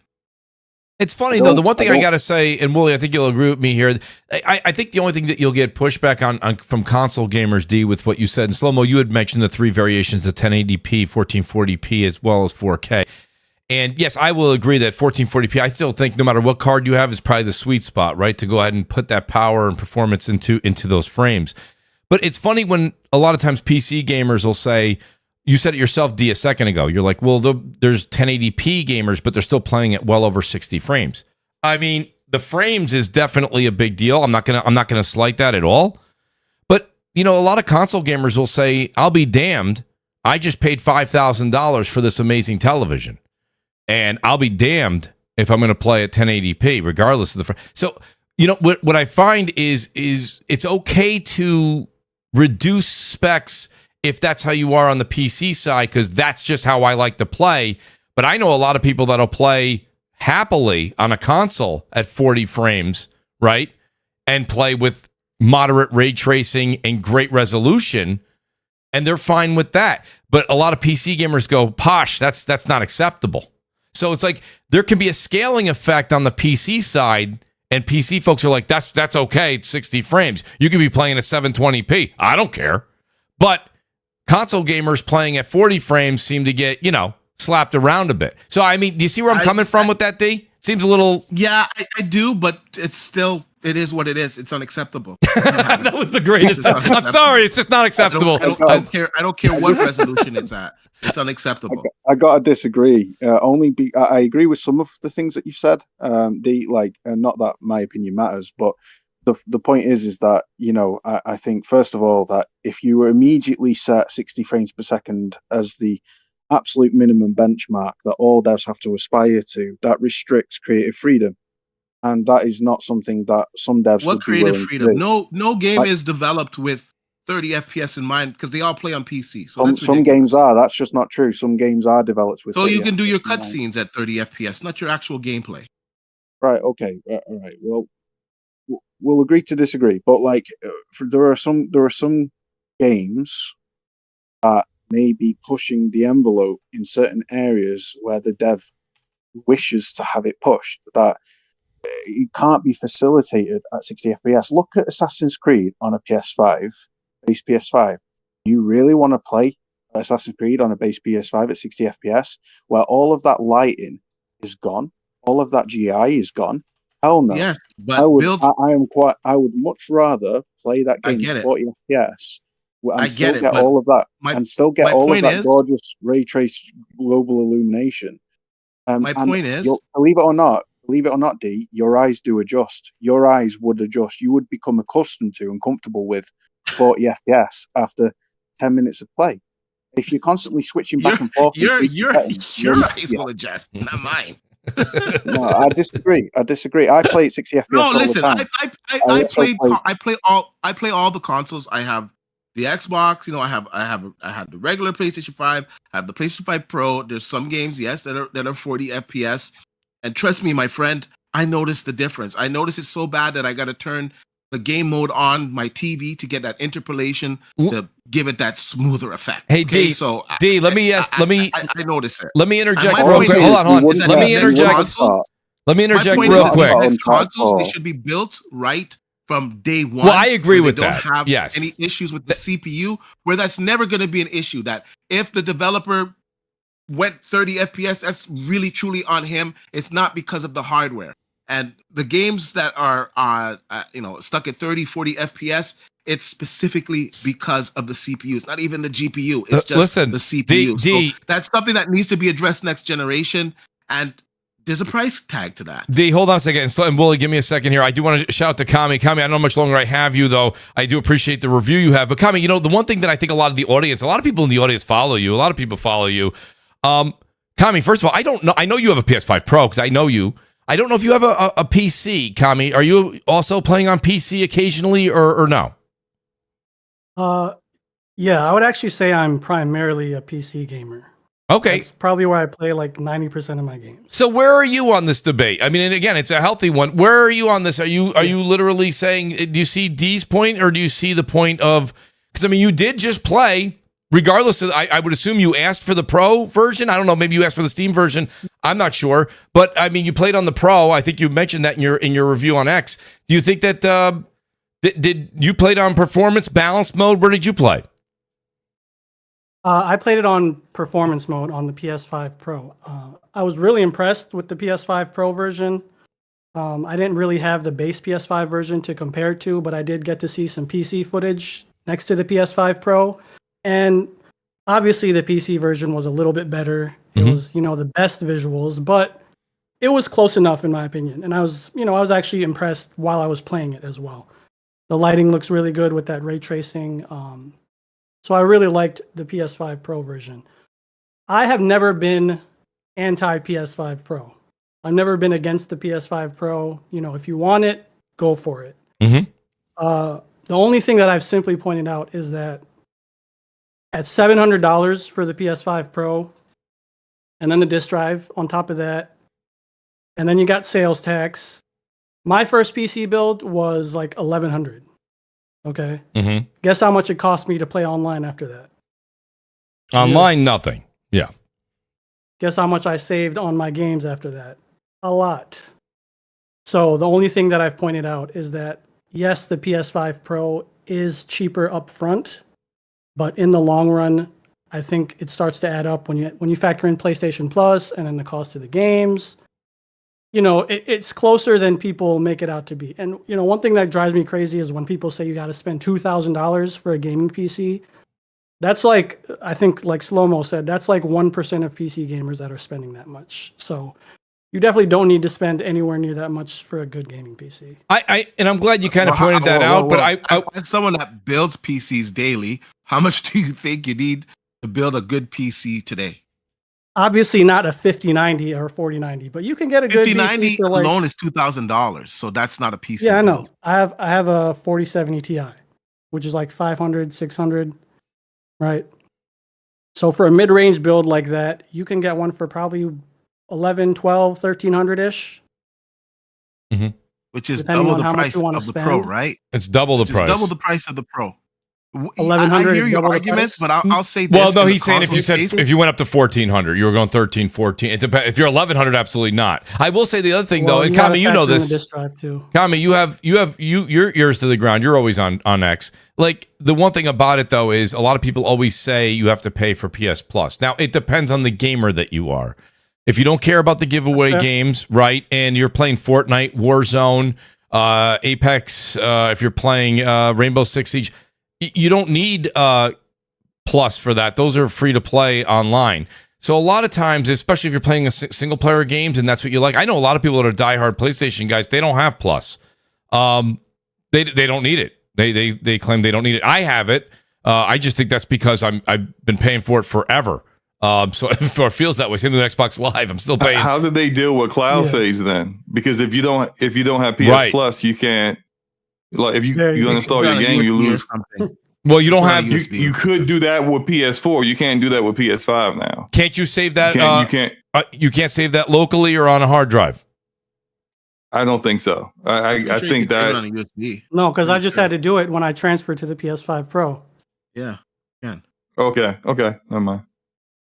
I'm asking as well. Right. I mean, not everyone is going to get Plus, but I'm just saying. I mean, even the cost of games alone, I can go on Green Man Gaming right now and get day one I'll say games. this. You can get It's Green 20% Man. off. Don't get me wrong. There's Pre-launch. newer games. I agree with you, Kami, because me and Deathsinger have this conversation weekly. So I agree with you. Newer games are definitely going to be available cheaper, faster on PC. Yeah. But nowadays, we just went from the winter sale on PlayStation Network. Now they're on the March sale, spring sale. Crazy. And these sales are, I mean, shout out to Detective Seeds, who was on last week. There's games that are $7, $5 that were just coming out end of last year. You know, I think RoboCop was, I don't know what it was, but it wasn't a lot. A couple other games, like, so I'm just saying, like, I actually think if you want to, and I'm with you. I mean, I'm building a new PC. I hear you. I built one in 2018. I waited 7 years. Now I'm building another one. You can see how long I wait in between I wait like console generations for PC. D waits like 2 weeks. D had an Asus 5090. He goes, yeah, no good. I need a Founders Edition. Okay, let's go again. That was 2 weeks ago. So like, I mean, I'm not quite D, but I hear you, Kami, as far as price to performance. That's not necessarily an argument there. But you do have to remember too, Kami, whether you buy a pre-built, a buddy of mine, shout out to James Vincent, he's probably listening. He just got a pre-built from Corsair, and his PC showed up and it just wasn't performing. He figured something was wrong. Games kept crashing. Ends up, he did a diagnostics with the people of Corsair, and there was something wrong with his 14900, which a lot of people were having that issue. They said, send it back. Look, and now he's going through a bunch of problems and he has nothing to play on. So I'm just saying, listen, that stuff happens with consoles too. But I'm just trying to say, with the consoles, I go see my good friend, the great Gaming Forte, and I say, Forte, my Pro's not working. He goes, well, give me that one. Here, take this one. Right? It's a little different when it comes to PC, especially if you build your own. So it's not necessarily just a cost savings out of the wallet. It's sometimes, time is money, So I say this, to get into PC, the price of entry is a lot higher. Once you're in the ecosystem, it's cheaper with all the games and everything. Oh, yeah. You're right. There's issues that do arise. And then, a lot of people on PC, they don't upgrade everything in their PC, but they tend to spend more money on their PC putting different stuff in it, right? So it's they're two different markets. I think the purpose of console is to add value for your dollar and to lessen the impact price of getting into the ecosystem. And Sony, I'll be honest with you, before I was so hardcore on Xbox and I bought everything on Xbox. I would only buy the Sony exclusives. So I never really looked in their store so much as buying all my stuff for Xbox because I could play them on PC too. Now that, I've abandoned the console and I'm really playing my console games on the PlayStation, I look in their store, I'm like, holy crap, these sales are incredible. How are they offering these prices for all these games? Yeah. Like their sales are phenomenal. And I'm talking like better than CD Keys phenomenal. Like they're having great sales. So the costing's a little bit different, but once again, the console has to provide value for that dollar. So what you're getting at $700 for the PlayStation 5 Pro, you're getting machine learning AI that's not on any type of console. It's going to be getting FSR4 backported into it. It has the Radeon or the RDNA 4 ray tracing on it. We're already seeing this with Assassin's Creed Shadows. It's much more performant than the regular consoles. So it's $700 to get into PC to even approach the same type of performance minus the CPU. So it's going to cost you more. So let me ask this question. Yes, you're going to get a better CPU in the PC. You're going to get better frame rate for sure. But just to get the same, let me just say, I think they each have the cost their of pros addition and is their at least double. Yeah, no, I agree with you, Kami. I do agree with you. There. And there's also games on console that aren't on PC. There's also games that I prefer to play on console, like sports games. I'm not playing sports games on PC because it's like empty and a bunch of people not saying anything. No trash talking. It's just boring. UFC is just on console. This games get higher fidelity. NHL is just on console. You're playing the wrong games for shit talking. You're on shit talking. Where it's at is League of Legends, CS:GO. Like, if you remember the old Call of Duty lobbies, these are the games you'll get them in. Like that. Yeah, these are shooters. I'm talking about sports. I said sports games though. These are shooters. Yeah, I know, but like it's sports games. Specifically saying sports games. Play a sports game on PC and see the interaction. Oh yeah, no one talks. No one talks. I play FIFA on PC and no one talks. But it is what it is with sports games. But Shout out, by the way, real quick to You too. Slow-Mo. Slow-Mo's going over to do DPS. Slow-Mo, we'll definitely direct, as soon as the show's over, we'll direct it right over to the great Gaming Forte and Slow-Mo over on DPS. Slow-Mo, thanks for being here tonight, buddy. I appreciate it. Oh, I got at least 2 or 3 more minutes. Oh, okay. Whenever I see that, I feel bad. I always have people that have to leave early. They'll write me, and then I see it late, and then I'm like, I'm sorry. You're like, No, Mooch, I gotta good. leave, dude. I gotta go. So but I did want to say to Kami, he said there's pros and cons to both. Kami, you're 100% right, and it's not to put you on the hot seat. I'm just curious. I was just curious because I've only seen you describe a lot of times games that you're reviewing or you're discussing on PlayStation. So I was curious. So what card are you using, Kami, on your PC current? You said 4070 Ti? Yes, I've had that for a couple of years now. Yeah, and what's the CPU you're using? I'm genuinely curious. I'm not even getting in the dollar amount. I have a 4070 Ti and a 5800X 3D. Okay. All right. The only reason I haven't upgraded that is because I don't feel like upgrading my motherboard. Your motherboard, right? Exactly. Rebuilding my whole entire PC. I said to D the same thing. D's like, Mooch, you got a card that's just fine. Right now, I have a 3090 Ti. He goes, you got a card that's just fine, Mooch, for what you're doing. He goes, you just need to upgrade your CPU. I go, D, I need a new motherboard. I'm rocking an 8700K. This thing's from the dinosaur age. I have to redo everything. He goes, for that. So he goes, all right, Mooch, go ahead, buy a new one then. Go ahead, Kami. Yeah, this PC, I play at 4K. I have a OLED TV. It does just fine, especially with frame gen. So, I can still play in 4K on this machine. Yeah, your machine, what did you say? You have a 5800X? 3D, yeah. Oh, you have a 3D. No, you're fine. You're fine at 4K with that. The new one might give you a little bit more FPS, not much more. So you actually don't need to update your system. You can just update your graphics card because you're playing at 4K. It's less of an issue at 4K. So let me ask Brap. Well, let me ask Brap a question here because it ties in with Digital Foundry, and I want to hear what you think. Brap, real quick, what were your thoughts on? I asked this question on Twitter, and it was interesting the replies I got. I was shocked that we are seeing PS5 Pro compared to base PS5 in a lot of cases and PC, but they are not comparing the PS5 Pro with the Xbox Series X. And we heard from the Xbox camp that Phil and company said that was their mid-gen refresh. They wanted to do it right out the gate. So when we were comparing sales, Brap, earlier in the generation, it was Xbox Series S was combined with the Series Console X. And the answer was, well, it's all the same generation. So we're lumping that all together. How come they're not lumping together the reviews on Digital Foundry? Is it because of the staggered difference? Or is it because, listen, I'm not slighting them in their game, or does Digital Foundry just want to have the base versus the Xbox and then do a whole nother show on the Pro and get a whole nother 135,000 views? I mean, either answer is correct. And I'm not, I think that's great for them, but which is it? Why don't they compare the generation? Because I feel like if Xbox did this and Xbox had a Series X2 and PS5 stayed with the base, I'm pretty sure they'd love to compare those two. Yeah, I think it's for the reason you mentioned about the base and the Pro. Yeah. It just that's the obvious comparison because those two consoles are in the same ecosystem. So I think naturally they're going to gravitate towards comparing. Because they know, look, people out there have a PS5, they have a PS5 Pro. There may be some PS5 owners who are sitting on the fence waiting for that game to kind of pull the trigger on getting a PS5 Pro. Like I said, I almost I almost went out today and actually got a PS5 Pro for Assassin's Creed Shadows. So I think that's really what it is. Just these two things are in the ecosystem. Yeah. Naturally, they're going to compare those two things together. And I think of the Series X, had like an older brother, if you will. I think they'd be doing the same thing too. It's kind of disappointing to me, at least. Others may think differently. That's fine, but I would have really like to see Microsoft come out like a Pro console. But they didn't do it this time for whatever reason. So it is what it is. But they didn't do it this time because it wouldn't sell. We all kind of know that.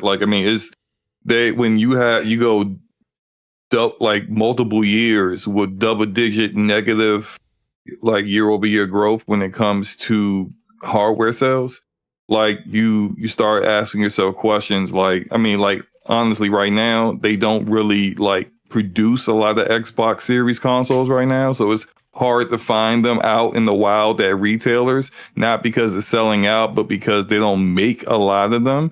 And you do that not because, it's, you do that because it's not selling. And you minimize the hit you're taking in expenses, because you don't have, if you're not losing money, if you're not making something that basically isn't being sold, and you're not getting retailers coming back to you and say, yeah, I would like to make another order because the ones that we already ordered from you are already gone. No, they can't move those units, and so they're not coming to you to get more units. And so when no one's coming to you to get more units, you tell TSMC, hold off on making more of that chip. You go to your companies that construct the console, and you say, hold on making more consoles because we don't need them right now. And if you already are in that situation with the Xbox Series X and S, like why even make a mid-gen refresh? Sure, we would love, us hardcore gamers would love to see actual another piece of hardware to compete, but they can't compete. They don't compete at this point. They literally have stopped competing. So it's just they're making another Xbox, which I still on the fence on whether it will actually come out or not. Yeah, I know it's in production, and I've seen things about it. I know it's real. What I don't know is if one day in a meeting, Satya Nadella says, "No, cut that." Right. I'm wondering that too. These units. And so why are we even going to do this anymore? We're already making buku money as a publisher. We're making money on PlayStation. We're making money on Nintendo Switch 2. We're making money on PC. And the only thing that's really kind of like the anchor in our Microsoft gaming division is this hardware, and the hardware that we can't sell. So, I mean, try hard one more time.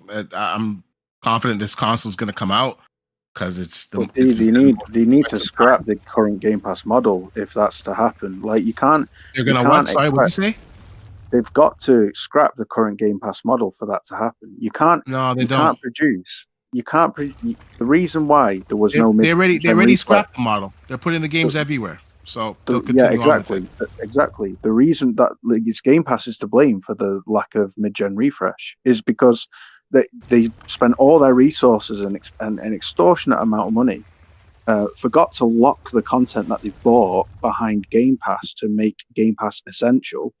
Basically, what they've done is they've burnt money on weak detractors from the gaming market that aren't strong enough to shift the market over to their ecosystem, and because of that, if they're to release another console, they're pouring loads of money, investing it all into a platform with no unique value proposition. Where's the software? Where's the exclusive software for it? There is no exclusive software. Why? Because Game Pass has turned them into a third-party publisher because it failed to achieve what they needed it to achieve in order. I think what the problem was, I think it's a little overcomplicated. I think it's as simple as they just didn't sell enough consoles, man. The PlayStation had the gamers mindshare, and people flocked to that console. The Xbox touted better specifications, yet game after game after game was running better on the PlayStation 5, and they just lost a lot of gamers mindshare. They didn't move enough consoles. I don't think it was due to Apple's versus if they had moved enough consoles, if they had moved the same amount of consoles that the PlayStation moved, we wouldn't be having this conversation. Why they didn't. The why they didn't isn't just because they didn't sell enough. That's the result, but you got to ask yourself the reason behind why. And I just told you why. Games were looking and running better on the one PlayStation hardware 5. was slightly less performant than the other, but that's not the reason why everybody bought. That is the reason why. Everybody watches Digital Foundry, bro. But it is. But gamers talk. What is the hot system? What is the best system? The reason why is a lack of exclusive. Let me just finish this point here. The concession is that the PlayStation 5 is the most popular console. It's talked about through all media outlets. All the kids talk about it. It's the hot thing. Xbox doesn't have. Hold on a second. Xbox doesn't have the same mind share. some of the exclusives matter as well, because PlayStation had some exclusive games that gamers had more interest in as well. That played a factor into it. Well, there you go. It was just everything. They just lost because they didn't have the games that were the same caliber in the beginning as Sony, as well as the promise on the hardware. Once again, they touted it to have games performing better, but it wasn't. They were running better on the PlayStation, and if gamers don't need to watch Digital Foundry to discuss this amongst themselves. Well, the main reason is the lack of games. The power difference, the performance difference in consoles was marginal. Yes, slightly less frames per second on an Xbox Series X game versus PS5. Slightly higher resolution versus PS5. Either way, that is very, very that makes a very little dent in the mind share of the overall gamers. The main reason was a lack of unique value proposition, and that's the point. I think I'm not overcomplicating it by saying that. That's just the facts. Is that Xbox failed to provide the software that the console needed to distinguish itself. What did they do? Well, that's one of the things. That's okay. Whoa. This console generation's been out for like 4 years. They had games that were exclusive to their platform. Let's not talk like I didn't say they didn't. You're out their games to PlayStation. That didn't happen. The point is that gamers just were not messing with Xbox. It was not the cool console. It was not the console that gamers wanted to play on. All of their friends were getting PlayStation 5s. The mind share wasn't there. Yes, the performance differential was minute. They're really pretty much neck and neck, but that doesn't matter to like mind share. It's just one is better than the other. You've just contradicted yourself. You were literally saying before the very reason why Xbox lacked mind share is the power difference, and that was rubbish. I said it's also the games. Yourself. I also said it's the games. Slow down, buddy. I also said it's the games. I didn't just say it was that reason. I said that was part of the reason of the mind share. It's also the games. Gamers didn't want the games. They're exclusives. They wanted to play the Sony exclusives. But in the beginning of the generation, Xbox had, hold on a second. In the beginning of the generation, Xbox actually had games that were exclusive to its platform. So they were weak. Yes, they did, but they were weak, bro. You said that they didn't. They didn't have anything that gave them an identity. They had their own games. They had Forza Horizon 5. They had Gears. Like that's just not true. No, I never said they didn't have any exclusives. I said they had no identity. They had no games that gave them identity, which would mean that they had no exclusives. They had exclusive games. I think. Well, here, hold on, you guys. So wait. Listen, we got to. So listen. We've heard both of your points there, and I'm not saying that one person's necessarily wrong in that aspect, but hear me out. One of the things that oh shoot, Crap just had to leave too, and I wanted to ask Crap. I mean, the one thing that I would say about this is that at the end of the day, D, what you said was it wasn't the cool console. I think you both said something that was maybe just something that's up for debate. D, the beginning of this generation, you had every media outlet, every big influencer saying that Xbox plus Xbox. Remember the 2 months of the copy and paste everyone was kind of doing as a joke on the Xbox side. You've got the best console for $299 or $499 with Game Pass, the best deal in gaming. I mean, everybody was on Xbox's side when this generation started. Everybody. And then when Xbox jumped out in front because PlayStation couldn't keep up with their stock, everyone's like, I don't know, man. I think this is going to be PlayStation's going down. This is going to be Xbox's generation. But what happened was the IP that did come out, you're right, they had exclusives. But the exclusives were kind of lackluster. Now, again, if you listen to the media, they were saying, oh my God, Halo Infinite was the best thing to come out since sliced bread. But Halo Infinite, it was kind of like a fart in the wind. It was here, it was gone. Yes, it was very polished on the multiplayer side. They did a very good job with that. But the single player was empty, repetitive. And we had people on the show in the media, and they were like, Mooch, you just got to wait. This is a 10-year plan. All that empty space is going to be new missions, new this, new that. Nothing happened. So it's a little bit of both here. I don't think that it was not the cool console early on. I think it legitimately was being pushed by everybody. Everybody we got on the show said that. I don't know. I just see it different because I see it from like the retail side. So you even had PlayStation channels like completely like on being like Xbox is gonna kill it this gen. Like, I mean, that's, it came out to positive fanfare, but that faded real quickly. It did. Oh, look at you. Real You're all did. BCMR. And it started to fail real quickly too with like the Series S. It started to Series S. Series S, right? The Series S was, I think it was until Remedy came out and was like, remember the one developer from Remedy? He's like, Series S is a bit of a problem. And people still didn't really buy into it. Then when 2 devs came out, and then a 3rd, and then a 5th, and then a 10th, and then it was like, oh, maybe there is something here. So, I'm with you. And I think, Willie, I was trying to think of your point there where you were saying with the Game Pass, it's not necessarily that Game Pass. I'm wondering what the structure is going to change, because if what you said is true, which is whether or not there's a new console for Xbox or not, but they're going to be on PlayStation and Xbox is pushing Steam, and we see that even with the new little UI thing that kind of leaked out, right? At that point, PC Game Pass... Switch 2, don't forget. Switch 2, that's right, thank you. So PC Game Pass may still have a place, but console Game Pass, I'm wondering how much... Because Microsoft's notorious for pulling support when there isn't money coming in. They're gonna raise the price. It's gonna be a simple price raise, and then the revenue that they're making selling these digital copies and disc copies to the PlayStation, to Switch owners, to PC, to Steam... It's going to be more than enough. They're going to make a lot more money. Anyone that doesn't think they're going to make a lot more money, they are. But it's going to come at the cost of the console, because that next generation console, I don't care how freaking great it is. We're seeing, reports that, Microsoft's going to do their own, and then there's going to be like OEM versions of the Xbox console with an Xbox UI, and that's just basically a PC. That makes no sense to me. But it's gonna flop, and it's gonna flop because you can get their games in so many places. You can get them on PC, you can get them on Steam, you can get if the Steam box ever comes out, you can get them on a Steam box, you can get them on Switch 2, you can get them on PlayStation 5, you can get them on PlayStation 5 Pro, you can get them on the old Xbox, the S and the Series X. It's gonna be less of a reason to own that console, and I just don't think it's gonna do well. And most people know that when the next Xbox console comes out, the next PlayStation 6 is right around the corner. They're like, why the hell? I'm just going to wait for that system. I can play the Xbox games now on my old system or on my PlayStation.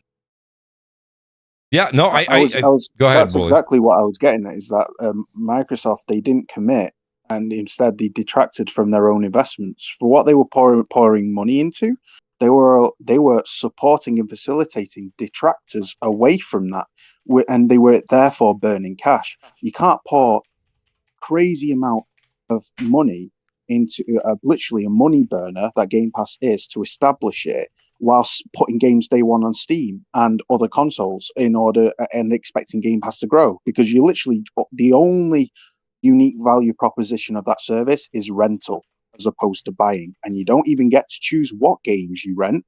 They're just put on the service and you're expected to pick from the bunch. So it's not enough of an incentive to move over demographic of gamers from one platform to that platform. Whereas if they had made Game Pass essential and made a Game Pass exclusive as an essential service, people would have gone, oh, I really want to play that game. Oh no, it's only on Game Pass. Oh, fortunately, Game Pass is quite affordable.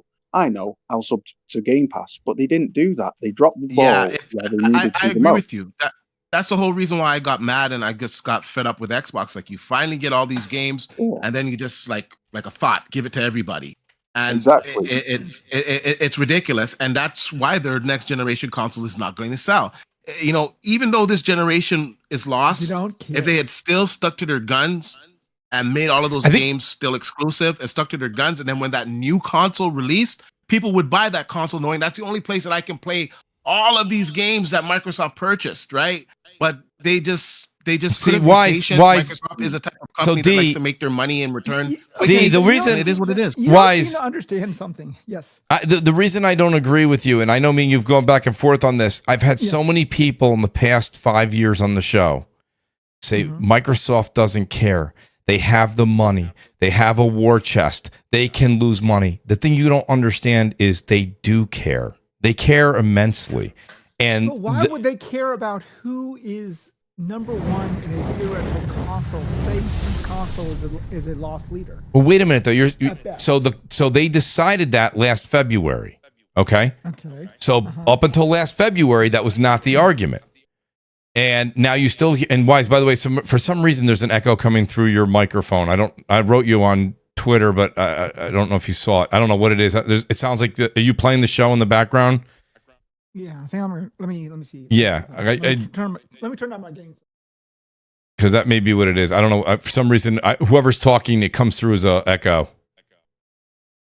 Okay, cool. All right. Is So it better? Yeah. it's still doing it a little bit. I'm not sure what it is, but yeah, can no. barely Let hear me let you finish, and I want to hear your point, Wise, because I mean, I'm at a point where they were like, well, Microsoft will have a lost leader. The Game Pass can be their lost leader, and this can work. They can let it run forever. And now you see that they're slowly moving out of the console space, even though they're doing another console, like Diaz said, and what Willie's talking about. It will be a different than you're used to type of console. It's not going to be the most powerful console. It's not going to be this and that. It's going to be a hybrid of sorts. And I'm not even talking about the handheld. I think that's a separate device. So I'm not sure what you mean. Microsoft, I say this all the time, Wise, and I know you listen to the show for years. You know what like trillionaires love? They love money. Billions. They don't like losing money. People think because you're a trillionaire company that they're okay just losing a couple bill. That ain't how it works. So like you can only do the lost leader thing until you got to cut it. And they do that notoriously, which all companies do that. Google does it. They all do it. Apple does it. They all do it. I'm not blaming Microsoft for that. I mean, if we were on the board and we saw numbers and they said, this has got to go, you'd be like, oh, well, it might have to go. I don't know. But at the end of the day, if they're slowly making their way over to the Switch 2, and they're going to be on PS5 and PS6, and they're really focused, you can see with that UI that came out on the Xbox app that they took off immediately, is now going to start showing your Steam games. So now they're focused on Steam, PlayStation, Switch, and they see that their console in the series consoles, it didn't sell this generation. It's doing worse than their worst generation, which was the Xbox One era. So they may try something, but Slow-Mo Backslap, Slow-Mo had to leave. Slow-Mo said, I still question whether or not they're going to do it. It could be any day where Satya goes, I'm not going to do more hardware. We're going to see how this Asus thing goes with the handheld. And if they make a good product and they slap the Xbox logo on it for us, let's let them do it. At that point, Microsoft there is no dedicated hardware at that point. Well, that's their goal from the beginning, because Microsoft, okay, a lot of people thought when they were buying Activision and when they were buying Bethesda, they were doing it to save Xbox. Microsoft has will never care about the Xbox division. All the Xbox division has been and ever will be is a rounding error. Okay, I hate to be the bearer of bad news. When you're talking about $1 trillion company, they talk in the billions. They don't talk in the millions. And that's all Xbox ever was a million profit back in the day. So when they decided to go, headfirst into gaming, it wasn't at the benefit of Xbox. Now, the problem with the Xbox platform was that they lost and everyone says this, they lost the one generation that was the most pivotal generation, which was the PS4 generation, because that is when really the digital library came into a thing. Before then, the digital library really wasn't a thing. I mean, it was picking up a little bit with with like 360 and all of that, but it really wasn't, it didn't really grow into its own until you got to the PS4, Xbox One generation. So, when they first started the generation, we all talked about TV, all that other jazz. And then with Halo, Gears, and Forza, they basically gutted all of their first party IPs except for those three. And people were like, well, this is not really what we're looking for. They went head first on the Kinect, then they went back and they did an about face, about the Kinect, all that stuff. So long story short, they lost the mind share for that generation. Going into this generation, when they showed the Xbox Series X on the Game Awards and everything, people thought that Xbox was back. But then with the poor showing of Halo Infinite and of course subsequent lack of games on the day of launch of the console, et cetera, except for Game Pass, people just thought, okay, this is just more of the same. They're saying a good story, but the proof is in the pudding, and there's no pudding here, right? So that has been the problem with Xbox from day one. And the key here is 100 million. Okay, when I say 100 million is this: you need 100 million users to be on your platform for you to say, okay, we can only exclusively sell to our users. For example, Nintendo has historically hit about 100 million users if you combine both their handheld and console division. Same thing with PlayStation. They've always hovered around the 100 million console sales. Now, the problem with Xbox is they got close with the 360, but they didn't get it with one, and they're definitely not getting it here. And Xbox looked at it. They're like, okay, well, what the hell do we do? How do we get the 100 million? Well, they already got one. It's the PC. You know, the PC is Xbox. And trying to have Xbox compete with the PC doesn't make any sense because it's Microsoft competing with Microsoft. So they're like, okay, well, shit, we'll put everything on PC day one.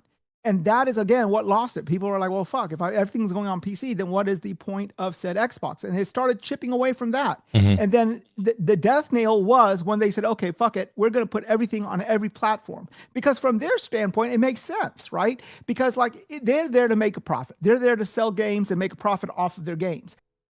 If they're only got like 30 million consoles, and they're not selling anything. So they're probably like, okay, are we going to get 100 million console sales, or should we look for greener pastures? And that's what they've done. And I can't fault them for that. No. I don't think, and listen, if you ever find somebody that, I've been on a series, I've listened to a bunch of podcasts, you should not fault them for that. What you just said makes perfect sense. If there's only 30 million out in the wild of their own platform, they've got to go ahead and put these very expensive purchases that they just made on other systems. That's just the way it is. So, you know, the survival of Xbox, the publisher, is dependent upon that. Well, I don't think Xbox I don't even think Microsoft cares for Xbox. If tomorrow Xbox, which becomes an app and a hardcore division, a hardware division, one day says Satya gets up and says no more Xbox, you're still not good. You're still going to get all your games from Bethesda and Activision. It's just going to be Microsoft gaming. So that's what they want Xbox to be, what it was, which is a rounding error. So that they can sort of like, you know, cut it to the curb and say, okay, be done with it. And I think that's their goal. And that is their goal. That's from what I've heard from people who are have a lot more stock in that company than I do. And this is just the buzz that I've heard. So take it for what it's worth. I think when it comes down to it, though, that would be fine. And Willie, I'll let you take the mic here. This is that kind of bleeds into what you and Death Singer were talking about earlier as well. And that is basically like the exclusive discussion. A lot of people wise hear what you say, and I think everything you said with the Microsoft side of things does hold water. But a lot of people then turn around the community. They'll say, well, you know, what's good for the goose is good for the gander. So I guess if that's good for Microsoft, then Sony and Nintendo should follow suit. That's not quite apples for apples. Because they want to have their ecosystem thrive, and they want to have that money that they're making on hardware. They want to have that money that they're making on their storefront, and you know the 30% that they're getting on all Japanese businesses. And you've got to understand, when you're talking about Japanese corporations, they are very, very ultra conservative, and they will not fix something until it is the very last minute, until it is broken to the point where it cannot be salvaged. They will not go back and fix it.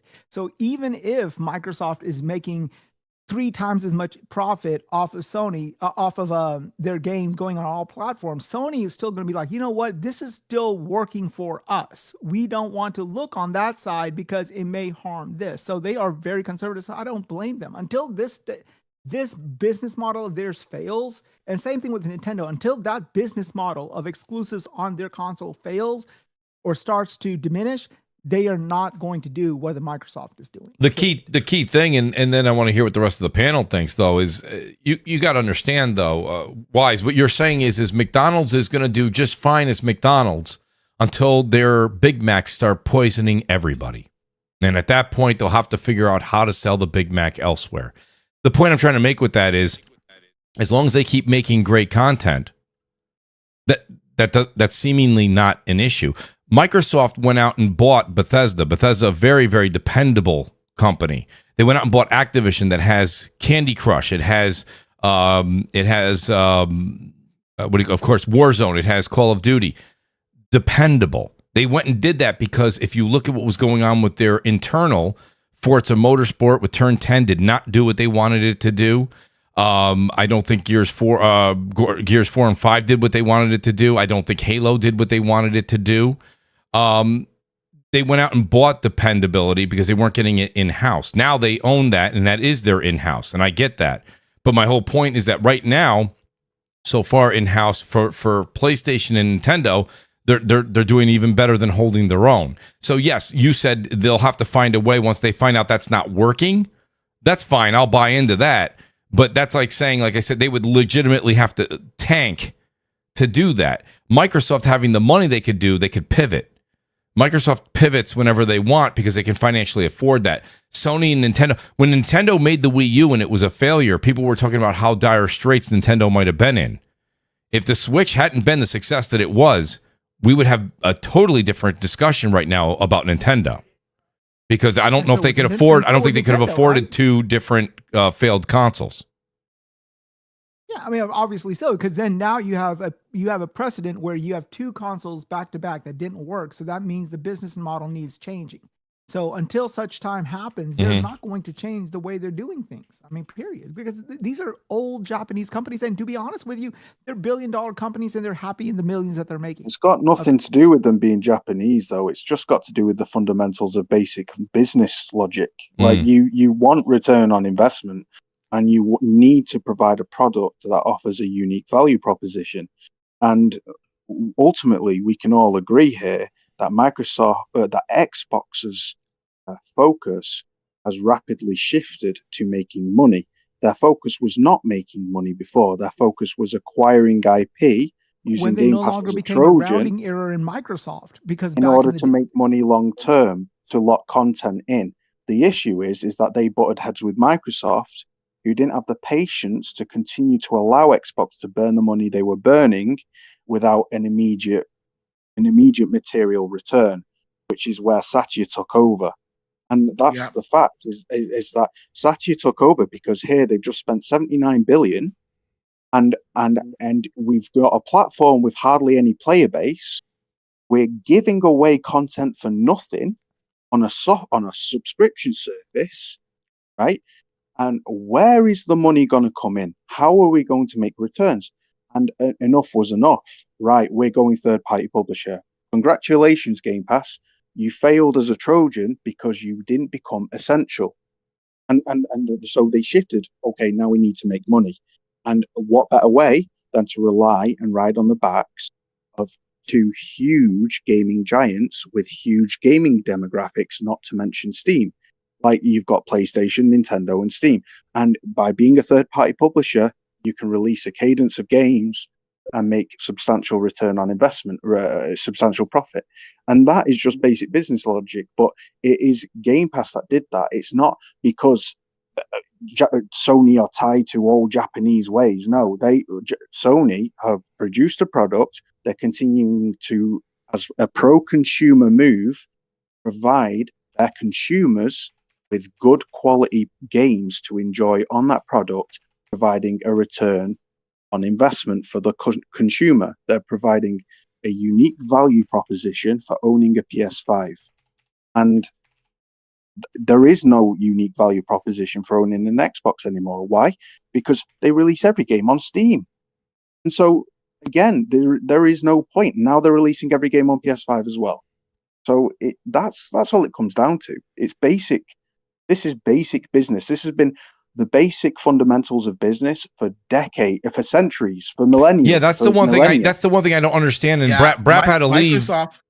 D, I'll give you the mic real quick. Brap had to leave. But one thing he always says is he goes, "I'm always surprised at how the gaming industry looks at things differently than all other situations. Like anywhere you live in the United States, typically a lot of car dealerships are all right next to each other. They're all right next to each other. Toyota's next to Ford. Ford's over next to Kia. They're next to Chevrolet. And wouldn't it be easier if it was just one big lot and I could talk to one person? Well, I mean, consolidating down to just putting everything everywhere, always just, of course. I mean, how lazy do we all want to get? You know what I mean? Why don't I buy a car where I buy my eggs?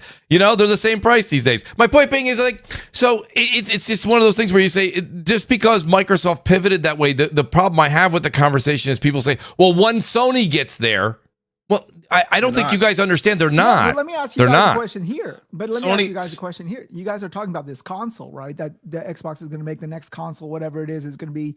You can side load other launchers on it, like Epic and Steam as well. Well, if PlayStation games, whether they are day and date or like a year later, they come on Steam, then you basically have two boxes that play everything. You have a PlayStation box that plays Xbox games and PlayStation games, and you have an Xbox box that plays PlayStation, Steam, and Xbox games. Yeah, but you're going to have to wait maybe a year or so to get, or maybe even 2 years to get a PlayStation exclusive. So that boils down to two things. How good is the box you're buying, and how long are you willing to wait for a PlayStation exclusive? I'll just say this real quick because I got to get out of here, Mooch. Just to answer the last two guys there. Microsoft, the old Microsoft would be a little bit more patient. What they should have done is they should have waited till their next generation console came out and still stayed with the approach. They would have had all of those games. They would have had a lot of games, man. Yeah. And I think it could have sold that console. Then at that point, if it failed to sell that console, then forget it. Go all third party. But they just gave up right when they finally had all the tools to do what they set out to do. Now, next generation, like I said, that console is going to fail because you can play your games on PlayStation, you can play them on PC, whatever. Now, this idea of a box injected with Steam makes absolutely zero sense because they would have to pay Steam to have their games on there. And it would be no advantage for Xbox because people would just buy the games on Steam. They'd buy the CD keys. It would just be cheaper. So that'd be no advantage for Xbox. They'd actually lose money because people would be buying less from their store and more for Steam. So that just makes zero sense to me. Now, the fact if they were hypothetically to do such a thing and you're saying, oh, you could play your PlayStation titles on that box, you don't know Sony too well. Because if you think that if such a thing actually did happen, Sony would pull their games from Steam and you'd only be able to have access to those games on Epic. Or they would make Steam have some type of toggle to detect if you're that console or you're the or a standalone PC. So that wouldn't be happening either. And for the people saying, oh, Sony's going to get there, Sony doesn't need to get there. Sony is selling games like crazy. They're doing well. Yeah. They're making record numbers. They're not in that position. You know, if their games one day stop selling and they get into that position, who knows? But they're nowhere Spider-Man, near that. So Spider-Man 2, comical. Spider-Man 2, Helldivers 2, Astrobot still in the top 20. I mean, Stellar Blade. He's looking. You know, that was an amazing. I just think that at the end of the day, when it comes down to it, like that's the thing. And when you look, you go, well, Microsoft's got games in the top 22. Yeah, they do. Call of Duty. We did a poll on the show in the chat. Who's picking up Helldivers 2? Now, again, nobody's getting criticized here. Nobody knew, but most people were like, "Nah, Mooch, probably not. Not happening, buddy. That one's not on my radar, pal." Now everyone's like, of course I picked up Helldivers 2, Mooch. Come on, who are you kidding? Well, I'm not kidding anybody. I asked everybody. Majority of people said no. I think the poll, said 30%. We're going to pick it up in the chat. And it's like, all right, that's not a large number. But I mean, at the end of the day, that's the kind of thing. I think that's why when people say, well, this is bound to happen. Not really. Not really. I just don't see it. And I think Nintendo, I kind of want to talk about the Direct. I know D has to leave, but Nintendo Direct is coming out April 2nd. That is going to be, I mean, you want to talk about numbers? Wait till you see the views on that. And if we're talking about possibly seeing more than just another Mario Kart, maybe rumors of the Metroid game being shown, maybe seeing something else in the Mario world besides Mario Kart, something, please, no more Mario, guys. For goodness sake. We had what was it in the last one? Like 15 Mario games were announced. Come on, Wooly. You could say what you want, but they sell still, they got 2 million consoles ready for launch, or the rumors are to be believed. Listen, I got news for you. You guys say whatever you want. I said it. We had Tim Dog on the show about a month ago. I mean, I'm not speaking for you guys. I will be there picking up a Switch too. I got to get out of here. All right, D. Thank you, buddy. I appreciate it, D. Thank you, buddy. Shout out to D Batch, everybody. Thank you, D. Wise, absolutely. Death Singer. Oh no, never mind. Shoot, I always like to think that maybe we can get Death Singer to buy a Nintendo console, but that's actually, believe it or not, that I believe is his target enemy number one. So I don't know if we're going to get Death Singer to get it. No. That's Square Enix. And plus, I don't need to buy their hardware. I know you don't need. As I was saying it, I'm like, oh wait, never mind. I don't logistically. That's money I don't need to be paying out. I know you don't, and I don't want to get. Let's not get the chat all riled up, Singer. Mooch, just a quick one, just on that hardware, that ridiculously long PCMR orgy that happened where everybody was talking about PC hardware for way too long. we got to remember that the PS6's price will also have to factor in memory. Now, memory is going to increase if graphical fidelity is still Nintendo keep hardware cheap because their games take up lesser memory because they're not pushing graphical prowess and insane texture resolutions. But more asset density, asset quality, asset variety, and the number of assets within a game, the more memory it takes up. Yeah. So ultimately, that's why the PS5 Pro is like 2 terabytes. You need more memory for higher fidelity visuals. That's right. And to deal with that. So if the PS6 is going to be pushing insane visuals, unless they come up with some insane modified algorithm that uses procedural generation to create new assets from building block assets, unless they create that advanced machine learning tech to minimize memory stuff, like it's going to have to be like 3 or 4 terabyte console, which would be expensive. So that's a good point. I understand that the PS6 is likely going to be, like D said, I actually agree with him, at least $650.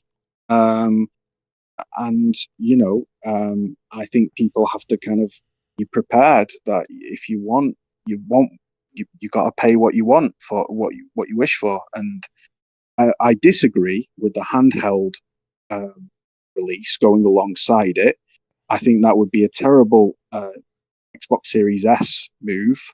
Why would you want to detract from the PS6 and development for the console if you have to apportion the development and kind of nullify the development of a game to work and function on a handheld device? It is absolutely stupid.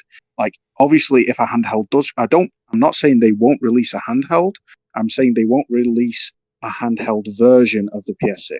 I think it would be a supplementary handheld, which could cloud stream, run PS5 games natively, maybe, or PS4 games natively, and PS5 games and PS6 games via cloud streaming. But it certainly wouldn't be a native console.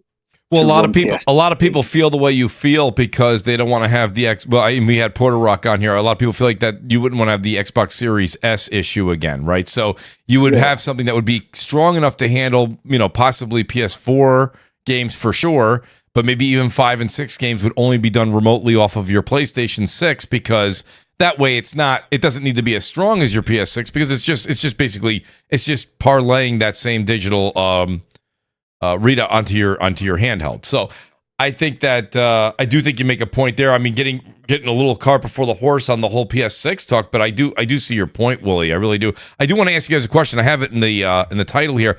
We've seen so much kind of it's been a lot of turbulence with any new team, and Sony's looking to start up a new first-party studio, Dark Outlaw Games, and it's headed by the Treyarch co-founder and the Call of Duty zombie leads. What do you guys think? I mean, this is very, very early stages. There's nothing mentioned. I think if you even go to the dedicated X address they're at, it's locked. There's nothing to see there. They're definitely not ready to announce anything. But these types of things, if you go back a decade ago, used to be really, really exciting. Now I think they're exciting, which, by the way, I want to give a shout out to Mash in the chat. Mash, thank you so much for the gifted memberships, by the way. We got going on a couple of talks. Shout out to Wapzilla, too. He's here. He says, PlayStation's been putting games on Steam for years now, and hardware sales have gone up since then. Dude couldn't be more wrong. The opposite happened with Xbox. Shout out to Wapzilla. Appreciate him being here. But yeah, when it comes down to these new like teams, Wise, I'll ask you first. Wise, when you see this, is this exciting? I mean, we were excited when we saw what was the team there? Was it the Initiative? What was the team there over at Xbox? We're like, oh my God, we were calling it developers. Yeah, we were calling them the developers. Remember they were going to be doing Perfect Dark. Was it the Initiative? Yeah. What were they called? Yeah, that was the Initiative. Yeah, we were calling them the Dream Team when you looked at the resume. And exactly. I think that was that feels like a decade ago. It was like 7 years ago. We haven't even seen a trailer. So we got a trailer, but well, we got a trailer once. We got a trailer once. Crystal Dynamics joined them. But yeah. So I'm saying, do these types of things excite you, or it's more apprehensive at these points? You're like, we'll wait and see. At this point in time, it's hard to get excited about anything anymore in this industry anymore, because it's like, you know, it's just like, okay, I'll see it when I see it. I'll see it when I see it. Exactly. You know, it's like, okay, you like, I've been waiting for the longest time to see Amy Hennig's new game. Apparently they're working on that. I'm waiting for the next showing of Judas. So it'll happen when it happens. I'm excited. Yes, I'm excited. I'm keen on it, but you know, there's nothing there. So I'm so glad you said Judas. Judas is the great Ken Levine, everybody, from the BioShock. Still a little bit of an echo wise for some reason on your microphone. I don't know, the feed's coming through. It's coming back through because people in the audience are like, Mooch, I hear you twice. I don't know what it is. It might be the microphone. Maybe just unplug it and plug it back in. Sometimes it's just a cable issue. Wooly, what do you think, Wooly? I mean, you're a big fan of new things. You're generally very positive when it comes to a new team being assembled. I have to really rack my mind here, Wooly. I pay attention to what you say on X, and I pay attention to what you say on podcasts. But the games that I know you love and cherish are always single-player games, Wooly. This looks to be like it's going to be a multiplayer game. It is being put together by some of the greats in the industry. Where are you on this, Wooly? Well, mate, I've got a soft spot for Treyarch because they developed one of the best games of my entire childhood, Spider-Man 2 on PS2. And that's right. I think the talent is undeniable. I know that Jason, I can't remember his surname. He was part of Deviation Games, which was shut down. But he moved out. He kind of managed to escape. Or was it Firewalk? It was one or the other. Oh, I think he was associated with Deviation, and there was some from Firewalk. Deviation, Sony kind of shuttered before they even got off the ground, and they must have saw the product and ran. Before it was shut down. Firewalk was a completely different situation with Concord. Yeah. He left in 22 before it was shut down in 23, and so I don't know whether they knew they were shutting it down, and he kind of escaped and jumped ship, and they agreed to make a plan with him. You know, let's do a new studio, kind of thing. I don't know if it was a bit naughty, but hats off to him, fair play. And if Sony, what excites me about this studio, Mooch, is that Sony have opened the studio with all of the mistakes they've made in mind in recent memory. Like, they won't have opened the studio lightly. They won't have just thrown hazard to the wind and bought and opened the studio on a whim, like they arguably did with other studios that they too long after shut down. Right. And so they're investing in this studio, hopefully having learned from some of the mistakes that they've made recently. And when it comes to culture of a studio, when it comes to the prioritization of a studio, the management of a studio, there's a lot of ugly things that have been going on, yeah, in Sony's last 5 years. And I'm hopeful that they'll have learned, they'll have been humbled a little bit. Yeah. And thought, well, let's really kind of do things right this time. So hopefully, and plus any game releasing that isn't Horizon is a win. Okay, so there's a couple of things you said there that are interesting. Death Singer, I want to take some of Wooly's comments and kind of parlay them over to you. I really like what he said. There, with all the stuff that's been going on, of course, with Deviation Games, which I'm glad Wooly brought that up. I forgot about that. They kind of closed them before they even got off their foot off the ground. Something must have went seriously wrong there. Good on them for catching that before it went any further. Concord, again, remember, listen, say what you want about Concord, that's fine. But Firewalk was a team that was assembled. They saw something, they purchased them, and the game didn't work because the game you're seeing on screen right now is, of course, Call of Duty. You're seeing Nuketown here. I thought that the Concord game was polished, but it didn't bring anything new to the table, really. It really didn't bring anything new to the table. And the whole idea of having that little story thing that was going to come out once a week, That stuff doesn't work. That stuff does not work. It just doesn't. It barely works for Apple TV, okay? It barely works for Apple TV. Apple TV's losing $1 billion a year right now. Not Apple themselves, Apple TV, the streaming service. So my point being is when you hear that singer, this is a situation right now where you have the co-founder of Treyarch and the Call of Duty Zombie lead. So these are people that they definitely know how to run a studio. They've definitely had some successes, some big successes in the past. Singer, do you get excited when you see these types of people team up, or no, you're like, Mooch, I've been down this road with the initiative, and it just, you know what? I'm going to wait and see, like why I said, the proof's in the pudding. Yeah, the proof is in the pudding because, I mean, there's plenty of studios with like big names behind them and they don't work out or something bad happens. You can have all the talent you want, but Right. is the game going to be good? You can have the best. You could have an entire studio with Neil Druckmann, Kojima, all these other people. Throw them all in one studio, but if the game is like Concord, it doesn't matter who the developers are. It's not going to do anything. So the product needs to be good. Neil Druckmann and Kojima. Hey, it'd take like 20 years to come out. It'll take like 20. Never see the light of day for that. Actually, no. It'll come out after Half-Life 3. Here we go.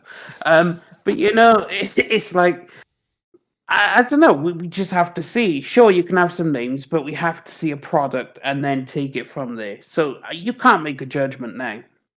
You know, first of all, great point, that singer. I do want to make a point. Shout out. If I said it, I did have a slip. Our great producer, he's in the chat, Eric R68, aka the producer. He says to me, Mooch, no, they didn't own it, and he's right. Sony did not acquire Deviation Games, but they did partner with the studio in 2021, and Deviation Games shut down in March of 24. So shout out to the producer. Yeah, but Sony cut the funding. Yes. They cut the funding to Deviation, which in essence shut them down. Left Deviation to form this new studio under Sony. Oh, and that's fine. I was just that is correct, Willie. I'm just saying, if I did mention that they had owned them, they had been a major partner, and once the money was retracted, like Willie said, at that point they could not keep the doors open. So I think I may have mixed up Firewalk with Deviation. I can't remember. I know that some belonging to Deviation are now in that studio, and some belonging to Firewalk are in that studio. So either way, that's kind of what I I'll say. Listen, I'll say this again, and boy, do I kick myself now. All you guys out there listening, you guys can make fun of Concord all you want, but man, the next time there's a game that I feel is not going to make it, I'm going to go to GameStop and see the Great Gaming Forte, and I'm going to pick up a physical edition of that game and not open it, because man, people are clamoring to get their hands on that Concord. I mean, I'm still salty about Concord, Mooch. I'm so salty about that because I loved that game. I really did. I didn't enjoy the demo. I didn't enjoy the beta at all. It felt soulless to me.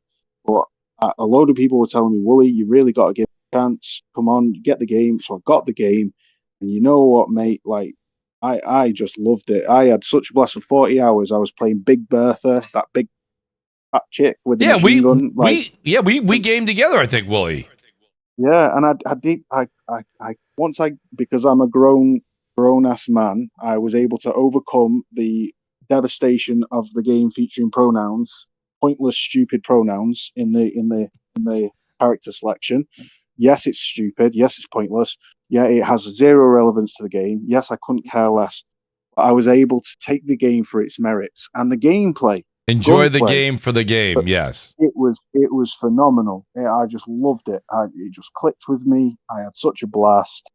But it was dead before Arrival because, unfortunately, the studio didn't do themselves any favors. The game didn't do itself any favors because of the needless tokenistic nonsense in the game.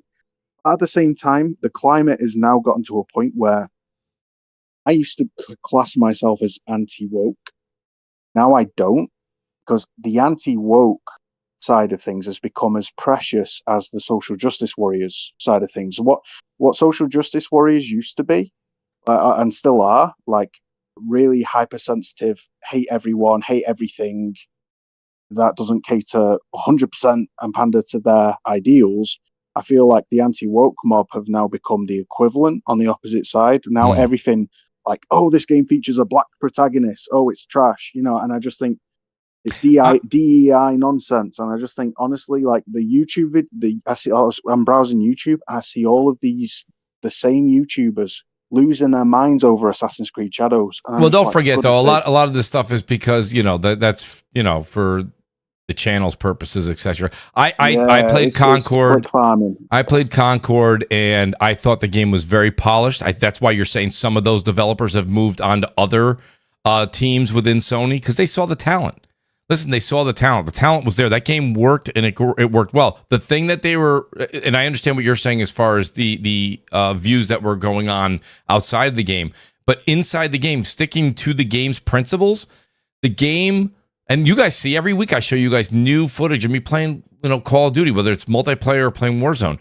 Like it didn't bring anything new to the table for me. I'm like, I agree. It kind of, what Concord felt like to me? It really did, Wooly. And I know there was a couple of Destiny developers, I think on the team, but it felt like the way that Destiny had multiplayer attached to it. But the problem was there was no single player game attached to Concord. It was just that multiplayer Destiny game. And I'm like, okay, with Call of Duty modes. And I'm like, that's not enough. That's not enough to keep an audience. It's just not. And I will tell you though, I'm enjoying, like I said, I have not enjoyed an Assassin's Creed game. Now guys, I'm 3 hours in. So wait till next week. I'm going to be doing a review on it. I know, listen, all my reviews are going to be a week later. I'm very fortunate to get the review codes, but I don't get them 2 weeks early. I usually get them a couple days before launch. So, I'm wave 2. That's what happens when you're a mooch. But it is what it is. Wave. Right. At least you're a wave. I'm a wave. Listen, no, wise. That's why I put that out there. I'm very grateful. I'm not grateful. I'm grateful. But like everyone's like, hey, Mooch, did you get a review copy? I'm like, yeah. They're like, what do you think? I'm like, well, it's coming tomorrow. See, my ass is like, okay, do I pay $70 and play it on the Pro, or do I get it on Ubisoft Plus? Right. No. Well, do you have Ubisoft Plus? 'Cause that's where Death Singer is going to play it. Yeah, that's what I do have a Ubisoft Plus. Yeah. Yeah, that's where you play all Ubisoft games. You pay the 15 or whatever it is, beat it, and then subscribe. Like, right. So I'm going to mooch right now. I'm going to use this platform to mooch. Go ahead. I'm just playing my little violin. I've currently got Xenoblade Chronicles X release on Nintendo Switch, trying to fill the deep void of FOMO that exists in my heart because I still do not have Assassin's Creed Shadows. And the reason for that is because I have a new apartment lined up, a new home. Oh. And so I'm currently investing in that and rewarding myself with Assassin's Creed Shadows down the line. As you should. Mooching ain't easy. Have you played Xenoblade yet? Have you played Xeno? Have you played the Xeno? Is it Xenoblade X? Yeah, Xenoblade Chronicles X.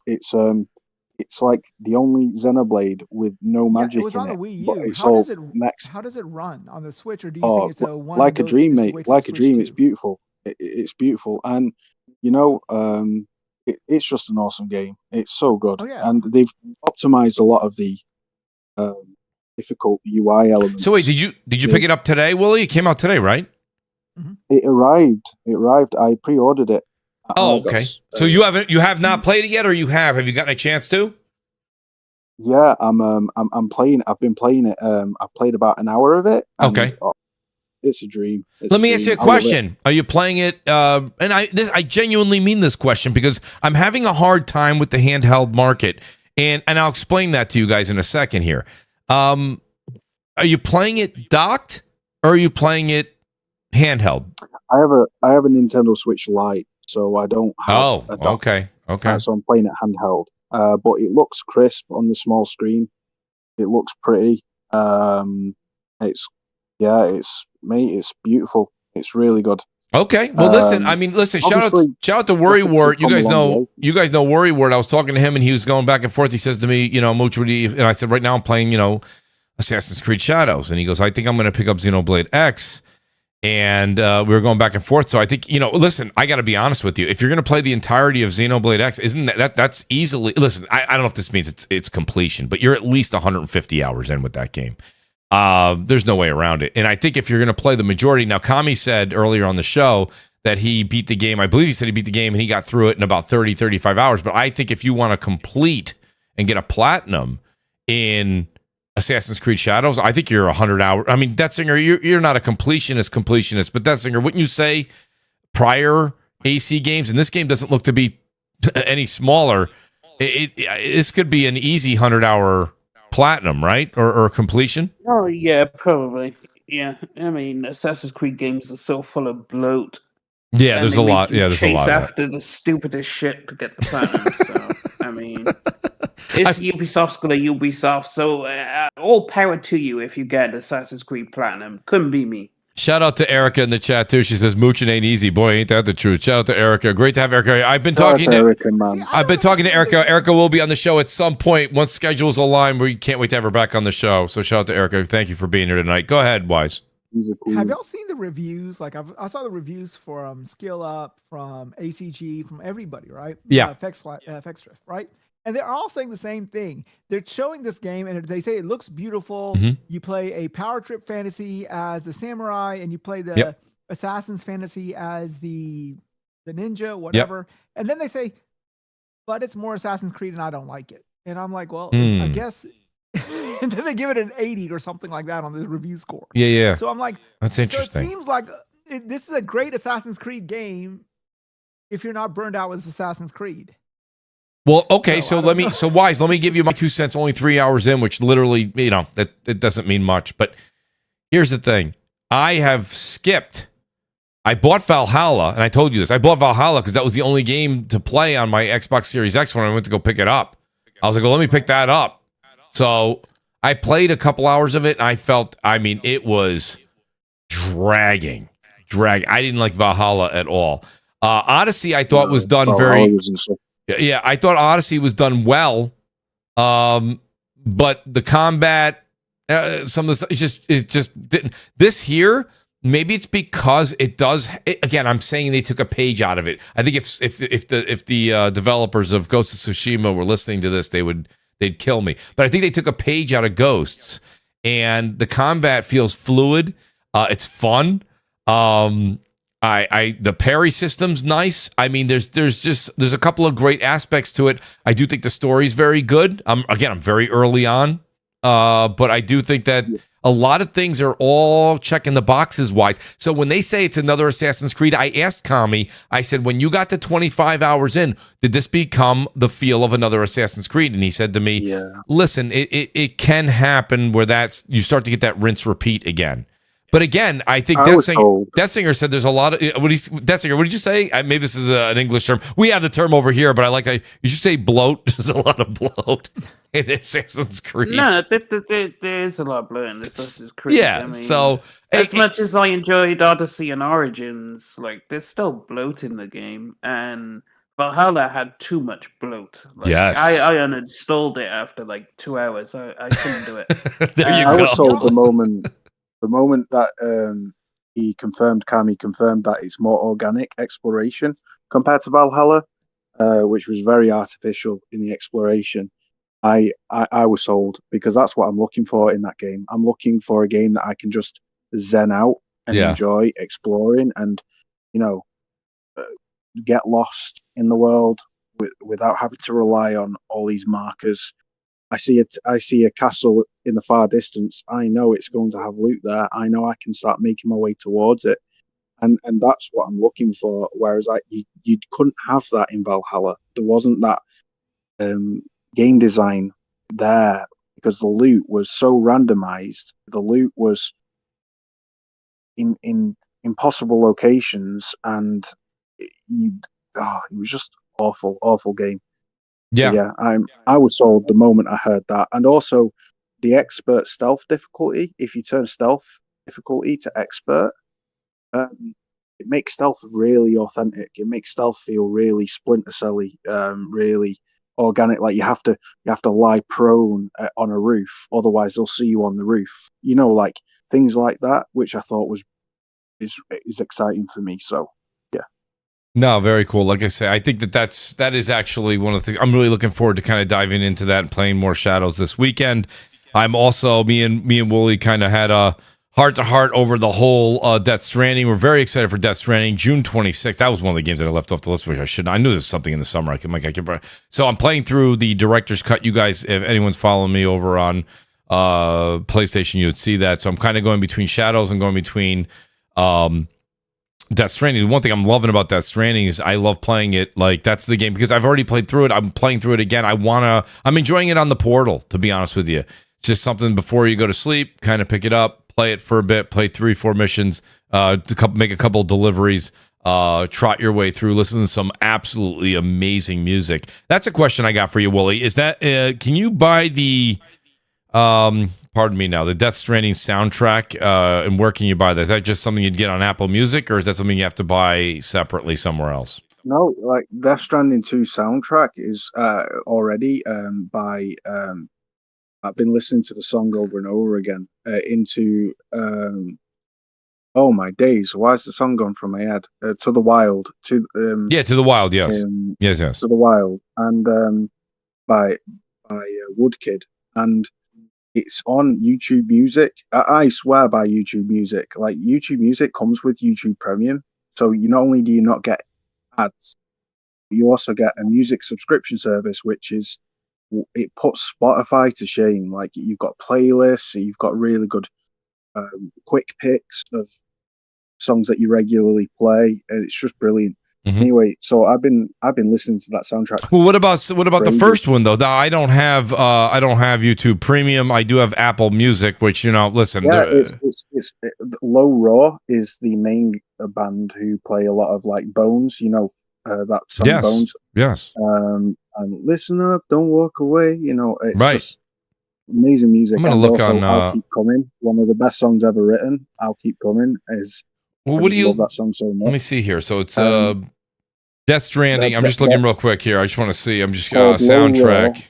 Oh yeah, there it is. But sadly, what's so sad about that? It's tragic, Mooch, because Ryan, the lead singer of Low Raw, well, he's really he's a solo artist, really. As soon as he was made famous by Death Stranding, as soon as his music gained traction, he got pneumonia and died. Wow, it's so tragic. Jeez. And there's pneumonia. Yeah, jeez, it's crazy. And there's an artist that I've been listening to recently, and it's uncanny. It gives me goosebumps. He's called Gregory Alan Issakoff, right? And he does a song called "Sweet Heat Lightning," and I kid you not, Mooch, sounds identical to Ryan from Low Raw. And it got me a bit emotional because I could swear, Mooch, that he would be a perfect, that song, Sweet Heat Lightning, so sweet like honey, heat like fire, lightning like lightning strike. It could fit perfectly in Death Stranding 2. And it sounds like it's from Low Raw. I wish Kojima heard that song. When you get when you get the digital deluxe, Wooly, or you get the collector's edition for Death Stranding 2, is that something that, are they including the soundtrack? Is that coming with the digital deluxe or the collector's edition? Forgive me, Mooch. I can't quite recall. No, that's okay. I didn't mean to put you on the spot. I know you're a big fan. That's why I'm huge. I've watched that trailer like 20 times. Yeah, no, I watched it. I watched it twice in 4K, and it was absolutely a thing of marvel. You can see I have it up here on the screen, but this is the early one. So let me say this. I will say it's 9:20 here in New York. It's much, much, much later for Wooly over in the UK. And a shout out to the Wise Old Gamer. He's stuck on my time. Or I think actually, Wise, it's a little earlier for you, I believe. Are you Central, Wise? No, yeah, we're Central. We're an hour ahead. So, you're an hour behind. Yeah, hour behind. Yeah. That's correct. Hour ahead, hour behind. It depends on how you want to look. It depends on what time of year. You're actually. No, I'm kidding. You guys are all awesome. I want to say thanks to everybody. We did cover quite a few topics tonight, folks.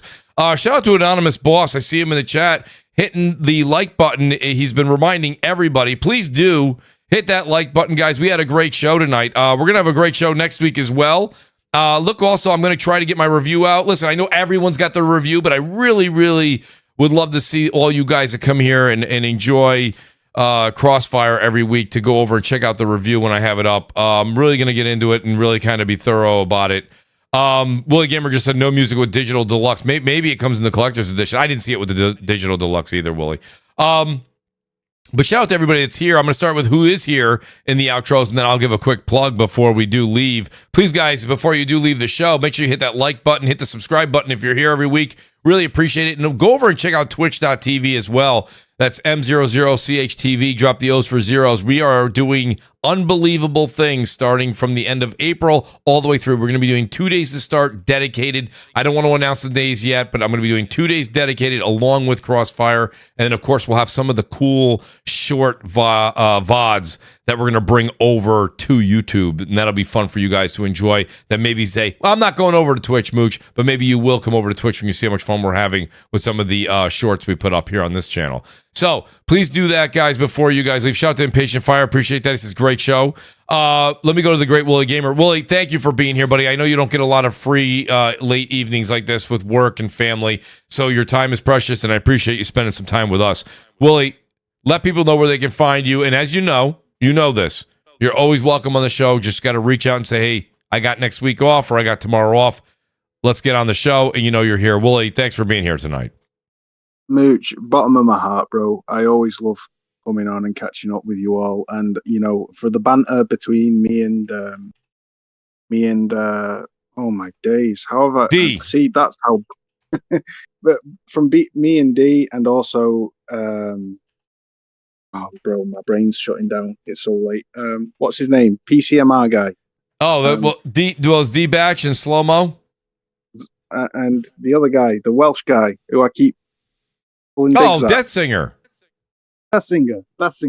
Like the banter between me and Death Singer, and like also the back and forth between me and D tonight. It's always in good spirit. Like I don't ever want to sound like I'm giving someone a hard time, but I've loved tonight, bro. It's been awesome, and I'm just counting down the days for June the 26th. Well, June the 24th actually, because you get to play it 2 days early if you buy the digital deluxe, which I am doing. Of Death Stranding 2. So until then, bro, I'm just gonna keep on keeping on, and I'm so happy that I could be part of the awesome show tonight. So thank you to everybody in the chat as well. It's so nice to be welcomed back whenever I jump on, and I love you all, and peace out. Appreciate that, Willie. The great Wise Old Gamer. Wise, I wasn't sure you were going to be able to make it this week, but anytime you could pop on, you know you're always welcome as well. Glad you could join us, especially second hour. You came right in when a few others said they had to leave at 8, so the timing couldn't have been any perfect, but you are perfect. Wise, let people know, let them know where they can find you. And buddy, as always, thank you for being here tonight. Well, you know, it's a pleasure and honor always to be on to this illustrious podcast, because, you know how I feel about this podcast. This podcast is one of the main reasons I still think I'm here. So, I appreciate that, Wise. It's always Thank an you. honor. It's always a pleasure, and it's great to know that I always have an open door policy. Yeah, I do want to apologize earlier, but I totally forgot this week was the ACT. So since I write for them, a little bit of insight if you want to know. But we have to do what we call. Well, that's great. Yeah, send the answers over when my son has to take it. Thanks, Wise. So there's some questions that are like test questions. So we have Great. to do like a debriefing afterwards. Like once everyone takes it, we have to look at all these questions. So today I was stuck in things. I was like, oh shit. So yeah, that's awesome. Where I was stuck till. So I ran in, and like the minute I came in, I'd like literally dropped my book bags and turned on my computer and said, he's going to kill me. I'm late. You know. Oh no, buddy. Just great to have you here. Honest to God. I saw you pop in. I was like, yeah, all right. Why is it showing up? And I go, boy, his timing's impeccable. No, it was great. Honestly, outstanding to have you here. Guys, go over and check out. We've got what do you call it there? Wasted with Wise. That's Friday night, 6 p.m. Eastern time. Mm-hmm. Please go over and check out Wise. Yep, and we have a huge panel tomorrow night. We got of course Bushido and Lemon and Sir X-Man, and God knows who else will pop in. Shout out to the great Sir X-Man. You have a great panel, but the great Sir X-Man, known him for over 10 years. What an outstanding individual in the community. Just a wonderful person. I'm a big Sir X-Man fan. So shout out to Sir X-Man. It's a really cool podcast if you have never seen it. It's like a bunch of guys just going to a bar just hanging out and shooting this shit. And whoever pops in and whoever doesn't pop, we don't even know. Half the time, some people just pop in, some people pop right back out. I'm like, okay, that's pretty cool. So. Yeah, that's what it's all about. Honestly, that's the one thing that I've kind of loved the Crossfire's metamorphosized into. It's been like, hey, I have people on, like, I understand time is money, time is business. People are with family. So they'll say, hey, Mooch, I can do an hour. I can do this. I say, listen, come on for an hour. And then I have some people like, why is this? Others will be like, listen, I can come on, but I can't get there till 8:30. I'm like, jump on later. There's a few guys that are coming on early. Love to get your take on some of the topics as after we just kind of went through them, where you come in and stand. So listen, I like the pop in and out. I think a lot more podcasts are having that happen, and I think that's just more natural. So Wise, I encourage you to keep letting your folks do that. I love that this show does that. And guys, go over and check out Wasted with Wise tomorrow. Just a couple shout outs to everybody that had to leave earlier. Shout out to the great Death Singer. You know how to, he's just going to be here next week. He's great. He's fantastic. Brap, at Brap_podcast. He's doing Friday nights generally around 9 o'clock, 8 or 9 o'clock. You have to go over and follow him on X to find out when that's happened. Shout out to Slow Mo Backslap. Great to have Slow Mo back here on the show. Him and Gaming Forte are live right now on DPS. If you're going to go over there, tell him Mooch sent you. Shout out to Slow Mo for being here. The great D Batch, everybody, at D_Batch. You guys know that's where you get your tech information. The great Crap Gamer. And I wrote the crap as we were going back and forth. I go, Crap, I am so sorry there was so much PC talk tonight. There's no other way to get Crap not interested in gaming conversation. He goes, no problem. I had some stuff to do anyways. So shout out to the great Crap Gamer. He'll be back next week. Kami. Kami. Wait a minute. Yeah, you mean I missed all of the PC discussion? You missed. Yeah, you're gonna have to go back and listen to that first hour. It was definitely Crossfire. It was insufferable. It was definitely. I wanted to shoot myself. Because I was bored as shit. It was definitely. Well, you say that, but it was definitely Crossfire. There was a lot of no, and people trying to get their answers in. So it was traditional Crossfire in a sense of that. Shout out to Kami. It's Okami13_. He's big time over on X. Go over and follow him over there. And of course, shout out to the great Gaming Forte. He's over there doing DPS. Guys, hit the like button on the way out. Thanks again to those that waited here. The Wise Old Gamer, Wooly Gamer, all of you guys that are fantastic. All the mods. Mash, thank you for the gifted subs. Hope to see everybody next Thursday at 7 p.m. Eastern. And guys, remember, Twitch is going to be blowing up at the end of April. Hope to see you guys then there too. Go play some games. Try Shadows. It's a lot better than all the other Assassin's Creeds. We'll see you guys later. Peace out and good night. Boy. Mate, what a show.